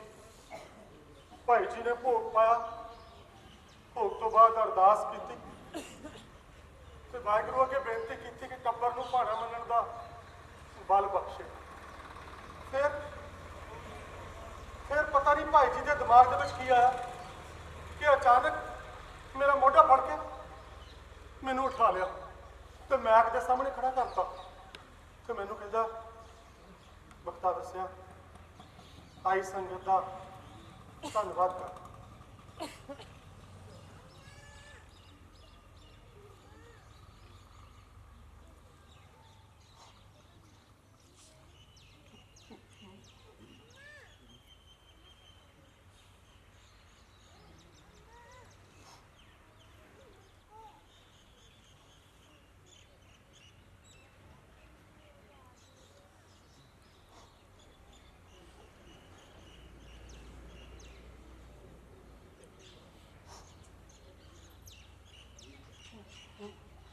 ਮੈਂ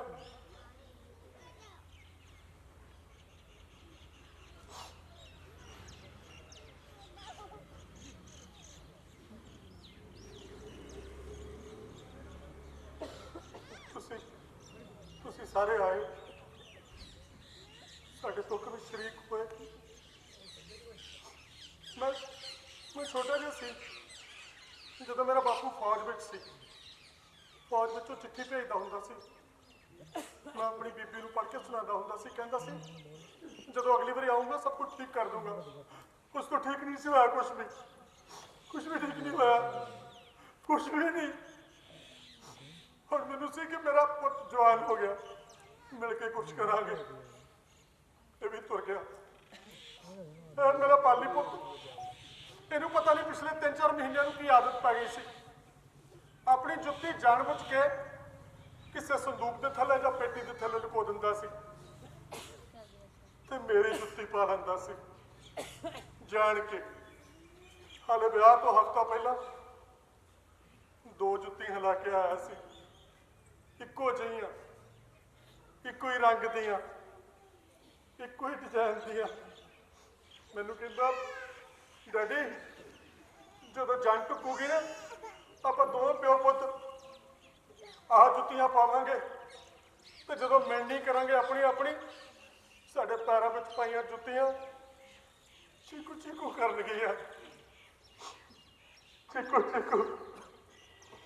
ਮੈਂ ਹੁਣ ਉਸ ਜੁੱਤੀ ਦਾ ਕੀ ਕਰਾਂ ਭਾਈ, ਉਸ ਨਵੀਂ ਜੁੱਤੀ ਦਾ ਕੀ ਕਰਾਂ। ਕਹਿੰਦੇ ਨੇ ਜੇ ਪਿਓ ਦੀ ਜੁੱਤੀ ਪੁੱਤ ਦੇ ਮੇਚੇ ਆਉਣ ਲੱਗ ਪਵੇ, ਪਿਓ ਦੀ ਛਾਤੀ ਮਾਣ ਨਾਲ ਚੌੜੀ ਹੋ ਜਾਂਦੀ ਹੈ। ਇੱਥੇ ਤਾਂ ਛਾਤੀ ਫਟੀ ਪਈ ਹੈ। ਮੈਂ ਕਿਹਨੂੰ ਕਹਾਂ ਕਿ ਉਹ ਜੁੱਤੀ ਨੂੰ ਲੁਕੋ ਦੋ ਕਿਤੇ, ਮੈਂ ਕਿਹਨੂੰ ਕਹਾਂ। ਤੁਹਾਡਾ ਸਾਰਿਆਂ ਦਾ ਬਹੁਤ ਧੰਨਵਾਦ। ਤੁਸੀਂ ਸਾਡੇ ਦੁੱਖ ਨੂੰ ਆਪਣਾ ਦੁੱਖ ਸਮਝਿਆ ਤੇ ਸਭ ਤੋਂ ਜ਼ਿਆਦਾ ਧੰਨਵਾਦ ਮੈਂ ਆਪਣੀ ਘਰ ਵਾਲੀ ਸਿਮਰ ਕੌਰ ਦਾ ਕਰਦਾ, ਜਿਹੜੀ ਪੁੱਤ ਦੀ ਮੌਤ ਤੇ ਇੰਨਾ ਰੋਈ ਸੀ। ਕੱਲ ਸ਼ਾਮੀ ਪਤਾ ਨਹੀਂ ਕਿੱਥੋਂ ਇੰਨਾ ਜਿਗਰਾ ਲੈ ਆਈ ਸੀ। ਗੱਲ ਸੁਣੋ ਜੀ, ਹੁਣ ਕੱਲ ਤੁਸੀਂ ਰੋਣਾ ਨਹੀਂ, ਅੱਖਾਂ ਨਹੀਂ ਗਿੱਲੀਆਂ ਕਰਨੀਆਂ।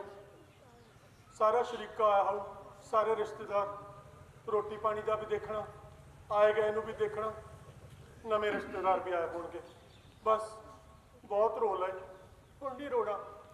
ਤੁਸੀਂ ਇਹ ਸਮਝੋ ਪਾਲੀ ਦਾ ਇੰਨਾ ਸਾਥ ਸੀ ਸਾਡੇ ਨਾਲ, ਨਿਭਾ ਕੇ ਚਲਾ ਗਿਆ। ਪਾਲੀ ਦੀ ਇੰਨੀ ਲਿਖੀ ਹੋਈ ਸੀ, ਪਾਲੀ ਦੇ ਡੈਡੀ ਜਿੰਨੀ ਲਿਖੀ ਸੀ ਭੋਗ ਕੇ ਚਲਾ ਗਿਆ। ਝੂਠਾ ਹੈ। ਜਿੰਨੀ ਲਿਖੀ ਸੀ ਉਨੀ ਭੋਗ ਕੇ ਚਲਾ ਗਿਆ। ਕਿਹਨੇ ਲਿਖੀ ਸੀ? ਕੌਣ ਲਿਖ ਕੇ ਗਿਆ ਸੀ? ਕਿਹਨੇ ਲਿਖੀ ਸੀ? ਕਿਸੇ ਨੇ ਨਹੀਂ ਸੀ ਲਿਖੀ। ਕਿਹਨੇ ਲਿਖਿਆ ਸੀ ਕਿ ਉਹ ਖੰਭੇ ਦੀਆਂ ਤਾਰਾਂ ਉੱਤੇ ਟੁੱਟੀਆਂ ਰਹਿਣ? ਕਿਸੇ ਨੇ ਨਹੀਂ ਸੀ ਲਿਖਿਆ। ਮੇਰਾ ਪੁੱਤ ਮਰਿਆ ਨਹੀਂ ਹੈ, ਕਤਲ ਹੋਇਆ। ਮੇਰੇ ਪੁੱਤ ਦਾ ਕਤਲ ਹੋਇਆ।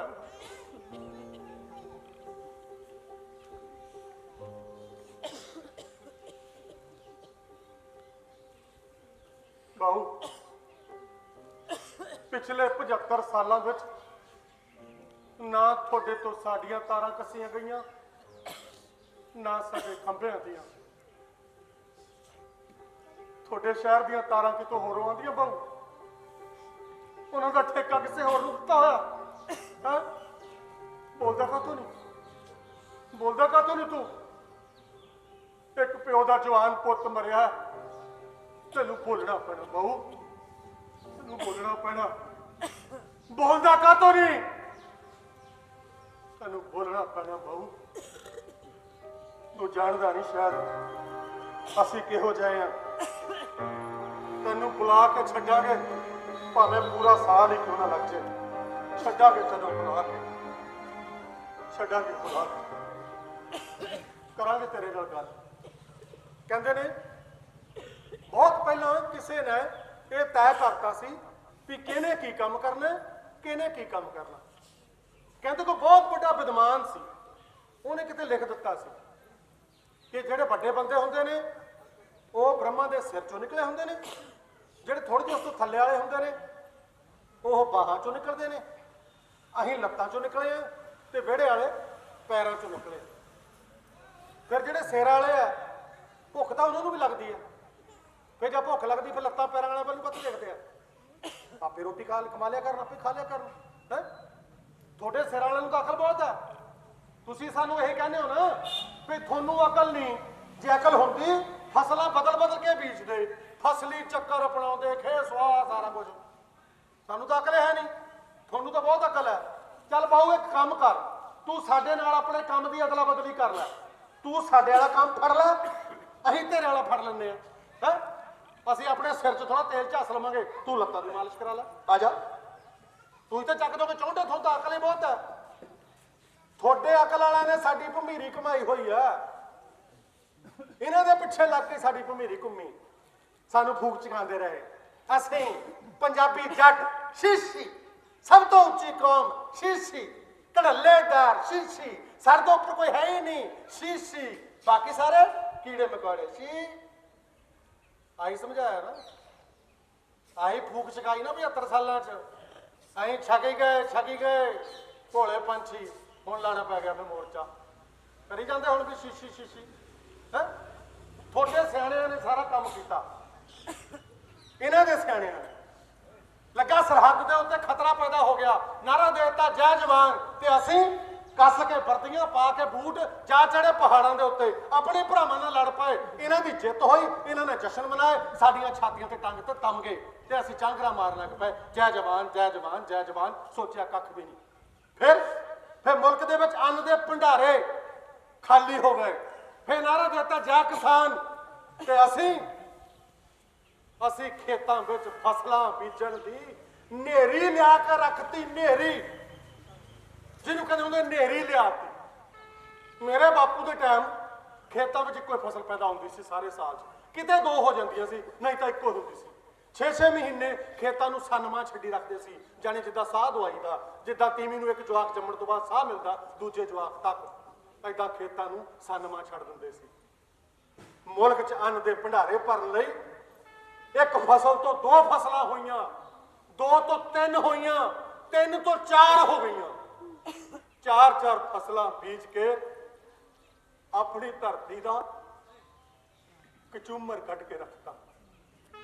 ਆਪਣੀ ਮਾਂ ਨੂੰ, ਆਪਣੀ ਮਿੱਟੀ ਨੂੰ ਕੋਠੇ ਤੇ ਬੈਠੀ ਰੰਡੀ ਬਣਾ ਕੇ ਰੱਖਤਾ। ਰੰਡੀ ਆ ਲੈ, ਆ ਦਵਾਈ ਖਾ ਲੈ, ਆਪਾਂ ਹੋਰ ਫਸਲ ਪੈਦਾ ਕਰਨੀ ਆ। ਲੈ ਮੈਂ ਆ ਦਵਾਈ ਛੱਡ ਦਿੰਦਾ, ਲੈ ਆ ਗੋਲੀਆਂ ਖਾ ਲੈ, ਆ ਕੈਪਸੂਲ ਬਹੁਤ ਵਧੀਆ, ਲੈ ਮੈਂ ਆ ਸਪਰੇਅ ਕਰ ਦਿੰਦਾ, ਆ ਰੇ ਪਾ ਦੇਣਾ, ਆ ਸਪਰੇਅ ਪਾ ਦੇਣਾ, ਆ ਨਵੀਂ ਖਾਦ ਆਈ ਆ ਨਵੀਂ ਦਵਾਈ ਆ, ਲੈ ਆ ਖਾ ਲੈ, ਆ ਖਾ ਲੈ, ਆ ਖਾ ਲੈ। ਆਪਣੀ ਮਾਂ ਦੇ ਢਿੱਡ 'ਚ ਜ਼ਹਿਰਾਂ ਸਿੱਟੀ ਗਏ। ਮੁਲਕ 'ਚ ਅੰਨ ਦੇ ਭੰਡਾਰੇ ਭਰਨ ਵਾਲੇ ਅਸੀਂ ਆਪਣੀ ਧਰਤੀ ਨਾਲ ਹੀ ਪਾਪ ਕਮਾ ਬੈਠੇ। ਪਾਪ ਹੁਣ ਅਸੀਂ ਪਾਪੀ ਖਵਾਉਂਦੇ, ਪਾਪੀ। ਪਰ ਐ ਨਹੀਂ ਵੀ ਸਾਰਾ ਕਸੂਰ ਸਾਡਾ ਹੀ ਹੈ। ਤੁਸੀਂ ਬਚ ਨਹੀਂ ਸਕਦੇ ਸਭ ਕੁਝ ਤੋਂ, ਕਿਉਂਕਿ ਫੈਸਲੇ ਲੈਣ ਵਾਲੇ ਤੁਸੀਂ ਹੋ। ਤੁਸੀਂ ਬਾਊ, ਤੈਨੂੰ ਮਿੱਟੀ ਦੇ ਚਿਹਰੇ ਦਾ ਤਾਂ ਪਤਾ ਹੈ ਨਾ। ਕਹਿੰਦੇ ਨੇ ਮਿੱਟੀ ਤੇ ਤੀਵੀਂ ਬਹੁਤ ਹਿੰਮਤ ਵਾਲੀਆਂ ਹੁੰਦੀਆਂ। ਲੱਖ ਮੁਸੀਬਤਾਂ ਹੋਣ, ਲੱਖ ਤਕਲੀਫਾਂ ਆਉਣ, ਸਭ ਕੁਝ ਝੱਲ ਲੈਂਦੀਆਂ, ਸੀ ਤੱਕ ਨਹੀਂ ਕਰਦੀਆਂ। ਅਸੀਂ ਜਾਂ ਖੇਤਾਂ 'ਚ ਫਸਲ ਬੀਜਣੀ ਹੁੰਦੀ ਹੈ, ਅਸੀਂ ਆਪਣੀ ਧਰਤੀ ਮਾਂ, ਆਪਣੀ ਮਿੱਟੀ ਦੇ ਉੱਤੇ ਹਲ ਚਲਾਉਂਦੇ ਆ, ਉਹਦੀ ਛਾਤੀ ਵੱਢਦੇ ਆ, ਛਿੱਲਦੇ ਆ, ਖੁਰਚਦੇ ਆ, ਬੜੇ ਬੜੇ ਭਾਰੇ ਟਾਇਰ ਉਹਦੀ ਛਾਤੀ ਤੇ ਘਮਾਉਂਦੇ ਆ। ਪਰ ਮਿੱਟੀ ਨੇ ਕਦੇ ਸੀਖ ਕੀਤੀ? ਕਦੇ ਉਹਨੇ ਕਿਹਾ ਕਿ ਨਾ ਮੈਨੂੰ ਤਕਲੀਫ ਹੁੰਦੀ ਹੈ? ਨਹੀਂ, ਉਹਨੇ ਗਰਮ ਸਿਆੜਾਂ ਦੇ ਵਿੱਚੋਂ ਹਮੇਸ਼ਾ ਲਲਕਾਰਾ ਮਾਰ ਕੇ ਕਿਹਾ ਸੁੱਟ ਬੀ ਮੇਰੇ ਅੰਦਰ ਤੇ ਫਸਲ ਪੈਦਾ ਕਰ। ਤੇ ਅਸੀਂ ਚਾਹ ਵਿੱਚ ਆ ਕੇ ਬੀ ਘੇਰ ਦਿੰਦੇ ਹਾਂ। ਬੀ ਘੇਰ ਕੇ ਫਿਰ ਅਸੀਂ ਸੁਹਾਗਾ ਫੇਰਦੇ ਹਾਂ। ਸੁਹਾਗਾ ਫੇਰ ਕੇ ਉਹਨੂੰ ਸੁਆ ਦਿੰਦੇ ਹਾਂ ਆਪਣੀ ਧਰਤੀ ਨੂੰ, ਤਾਂ ਕਿ ਸਾਡੇ ਸੁੱਟੇ ਬੀ ਨੂੰ ਉਹ ਸਾਂਭ ਲਵੇ। ਫਿਰ ਉਹਨੂੰ ਧੁੱਪ ਲਵਾਉਂਦੇ ਹਾਂ, ਉਹਨੂੰ ਪਾਣੀ ਦਿੰਦੇ ਹਾਂ, ਫਿਰ ਟੋ ਟੋ ਕੇ ਦੇਖਦੇ ਹਾਂ ਹੁਣ ਕਰੂੰਬਲ ਫੁੱਟੇਗੀ, ਹੁਣ ਕਰੂੰਬਲ ਫੁੱਟੇਗੀ। ਤੇ ਫਿਰ ਜਦੋਂ ਇੱਕ ਦਿਨ ਧਰਤੀ ਦੀ ਹਿੱਕ ਪਾੜ ਕੇ ਪਹਿਲੀ ਪੱਤੀ ਬਾਹਰ ਨਿਕਲਦੀ ਹੈ ਤਾਂ ਜੱਟ ਸਰੂਰਿਆ ਜਾਂਦਾ ਸੀ, ਉਹਨੂੰ ਚਾਹ ਚੜ ਜਾਂਦਾ ਸੀ, ਸੋਚਦਾ ਸੀ ਹੁਣ ਫਸਲ ਹੋਊਗੀ, ਹੁਣ ਟੱਬਰ ਦਾ ਢਿੱਡ ਭਰੂਗਾ, ਹੁਣ 4 ਪੈਸੇ ਘਰ ਆਣਗੇ। ਆ ਸੀ ਉਹ ਜੱਟ ਜਿਹੜਾ ਦਮਾਮੇ ਮਾਰਦਾ ਜਾਂਦਾ ਸੀ ਮੇਲਿਆਂ ਨੂੰ, ਜਿਹੜਾ ਧੂਮੇ ਚਾਦਰੇ ਛੱਡਦਾ ਹੁੰਦਾ ਸੀ। ਜੱਟ ਕੋਈ ਜਾਤ ਨਹੀਂ ਹੈ ਭਾਈ, ਜੱਟ ਦਾ ਧਰਮ ਸੀ ਕਿਰਤ ਕਰਨ ਦਾ। ਸਾਰੇ ਸਾਲ ਦੇ ਵਿੱਚ 2 ਵਾਰੀ ਮੌਕਾ ਮਿਲਦਾ ਸੀ ਥੋੜੇ ਜਿਹੇ ਸਰੂਰੇ ਫਲਾਂ ਦਾ। ਪਰ ਤੁਸੀਂ ਕੁਰਸੀਆਂ ਤੇ ਬੈਠੇ ਵੱਡਿਆਂ ਨੇ ਛੋਟਿਆਂ ਨੇ ਮਿੱਥ ਕੇ ਸਾਜ਼ਿਸ਼ ਕਰਕੇ ਸਾਡੀ ਇਹ ਆਕੜ ਭੰਨੀ ਹੈ। ਸਾਡੇ ਧੀਆਂ ਪੁੱਤਾਂ ਬਾਰੇ ਸੋਚਿਆ ਨਹੀਂ, ਕਦੀ ਐ ਨਹੀਂ ਸੋਚਿਆ ਵੀ ਜਿਹੜੇ ਖੇਤਾਂ ਦੇ ਵਿੱਚ ਮਿੱਟੀ ਨਾਲ ਲਿਬੜੇ ਰਹਿੰਦੇ ਆ, ਇਹਨਾਂ ਦੇ ਧੀਆਂ ਪੁੱਤਾਂ ਦੇ ਵੀ ਕੋਈ ਸੁਪਨੇ ਆ, ਉਹਨਾਂ ਨੇ ਵੀ ਪੜ੍ਹਾਈ ਕਰਨੀ ਹੈ, ਉਹਨਾਂ ਨੂੰ ਵੀ ਕੋਈ ਥੱਲੇ ਗੱਡੀ ਮੋਟਰਸਾਈਕਲ ਚਾਹੀਦਾ, ਉਹਨਾਂ ਨੇ ਵੀ ਚੱਜ ਦਾ ਘਰ ਪਾਣਾ, ਉਹਨਾਂ ਨੂੰ ਵੀ ਚੱਜ ਦੇ ਕੋਈ ਕੱਪੜੇ ਚਾਹੀਦੇ। ਨਾ, ਇਹੀ ਸੋਚਿਆ ਵੀ ਇਹ ਤਾਂ ਮਿੱਟੀ ਨਾਲ ਮਿੱਟੀ ਹੋਣ ਵਾਲੇ ਆ, ਇਹਨਾਂ ਨੂੰ ਤਾਂ ਕਿਸੇ ਚੀਜ਼ ਦੀ ਲੋੜ ਹੈ ਹੀ ਨਹੀਂ, ਕੋਈ ਗੱਲ ਨਹੀਂ, ਮਰਨ ਦਿਓ, ਜੋ ਹੁੰਦਾ ਹੋਣ ਦਿਓ। ਐਂ ਸਾਨੂੰ ਛੱਡ ਦਿੱਤਾ। ਤੇ ਫਿਰ ਆਪਣੇ ਧੀਆਂ ਪੁੱਤਾਂ ਦੀਆਂ ਲੋੜਾਂ ਪੂਰੀਆਂ ਕਰਨ ਲਈ ਸਾਨੂੰ 4 ਫਸਲਾਂ ਬੀਜਣ ਦਾ ਪਾਪ ਕਰਨਾ ਪੈ ਗਿਆ। ਪਾਪ, ਤਾਂ ਕਿ ਆਪਣੇ ਧੀਆਂ ਪੁੱਤਾਂ ਦੀਆਂ ਲੋੜਾਂ ਪੂਰੀਆਂ ਕਰ ਲਈਏ ਕਿਵੇਂ ਨਾ ਕਿਵੇਂ। ਤੇ ਹੁਣ ਸਾਨੂੰ ਪਾਪੀ ਕਹਿੰਦੇ ਨੇ ਲੋਕੀ, ਪਾਪੀ। ਆ ਸ਼ਹਿਰਾਂ 'ਚ ਰਹਿੰਦੇ ਲੋਕ, ਕਈ ਪਿੰਡਾਂ ਦੇ ਵੀ ਸਰਦੇ ਪੁੱਜਦੇ ਕੋਠੀਆਂ ਵਾਲੇ ਲੋਕ ਸਾਡੇ ਵੱਲੋਂ ਐਂ ਦੇਖਦੇ ਆ ਜਿਵੇਂ ਇਸ ਦੁਨੀਆ ਤੇ ਸਭ ਤੋਂ ਪਹਿਲਾ ਤੇ ਸਭ ਤੋਂ ਆਖਰੀ ਗੁਨਾਹ ਅਸੀਂ ਕੀਤਾ ਹੋਵੇ। ਸਾਨੂੰ ਝੇਡਾ ਕਰਦੇ, ਝੇਡਾ। ਇਹ ਜੱਟ ਜ਼ਿਮੀਂਦਾਰਾਂ ਨੂੰ ਸ਼ਰਮ ਨਹੀਂ ਆਉਂਦੀ? ਇਹ ਦਵਾਈ ਪਾ ਕੇ ਗੋਭੀ ਉਗਾਈ ਜਾਂਦੇ ਆ, ਟੀਕੇ ਲਾ ਕੇ ਬੈਂਗਣ ਬੜੇ ਕਰੀ ਜਾਂਦੇ ਆ, ਦਾਲਾਂ ਤੇ ਵੀ ਛਿੜਕੀ ਜਾਂਦੇ ਆ, ਦੁੱਧ 'ਚ ਵੀ ਪਾਈ ਜਾਂਦੇ ਆ, ਦਹੀਂ 'ਚ ਵੀ, ਕੋਈ ਚੀਜ਼ ਖਾਣ ਜੋਗੀ ਛੱਡੀ ਨਹੀਂ। ਇਹਨਾਂ ਨੂੰ ਪਤਾ ਨਹੀਂ ਕਿੰਨਾ ਕੁ ਪੈਸਾ ਚਾਹੀਦਾ, ਇਹਨਾਂ ਦਾ ਲਾਲਚ ਹੀ ਨਹੀਂ ਮੁੱਕਦਾ। ਇਹਨਾਂ ਜੱਟਾਂ ਨੂੰ ਮੌਤ ਨਹੀਂ ਆਉਂਦੀ।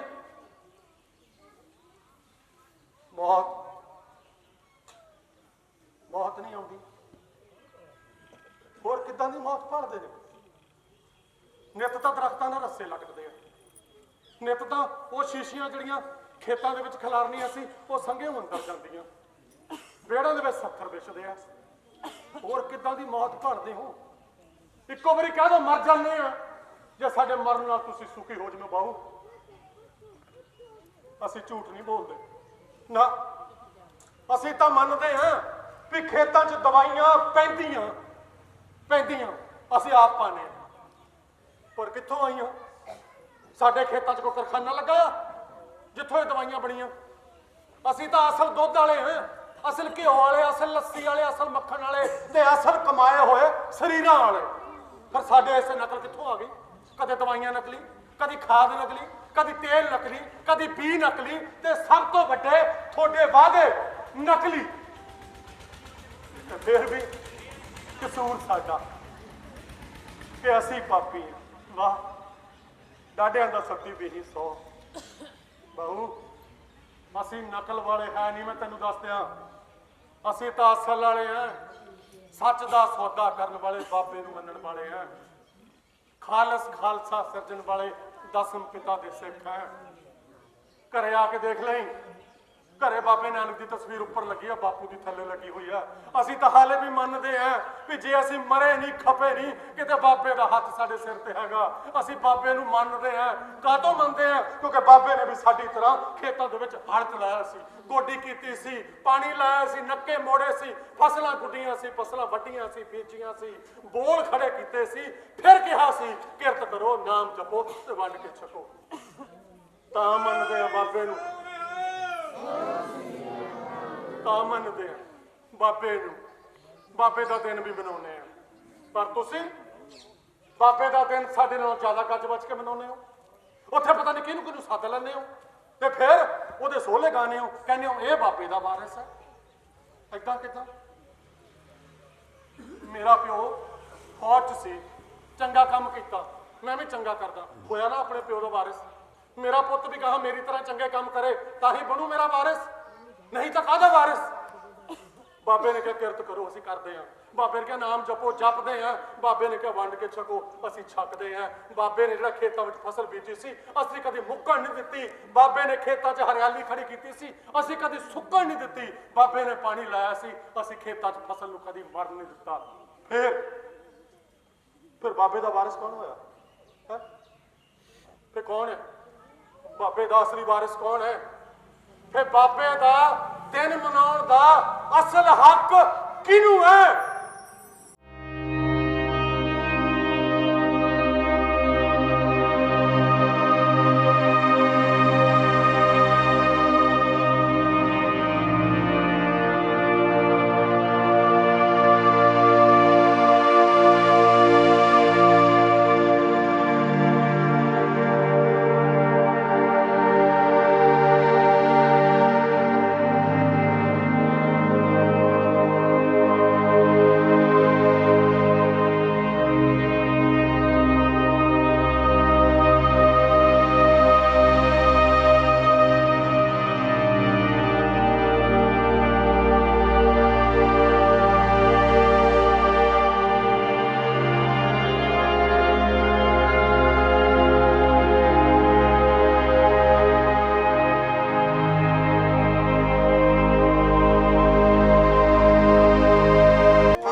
ਦਿਨ ਮਨਾਉਣ ਦਾ ਹੱਕ ਤਾਂ ਤੁਸੀਂ ਸਾਨੂੰ ਦਿੰਦੇ ਹੋ, ਪਰ ਪੂਰਾ ਨਹੀਂ ਦਿੰਦੇ।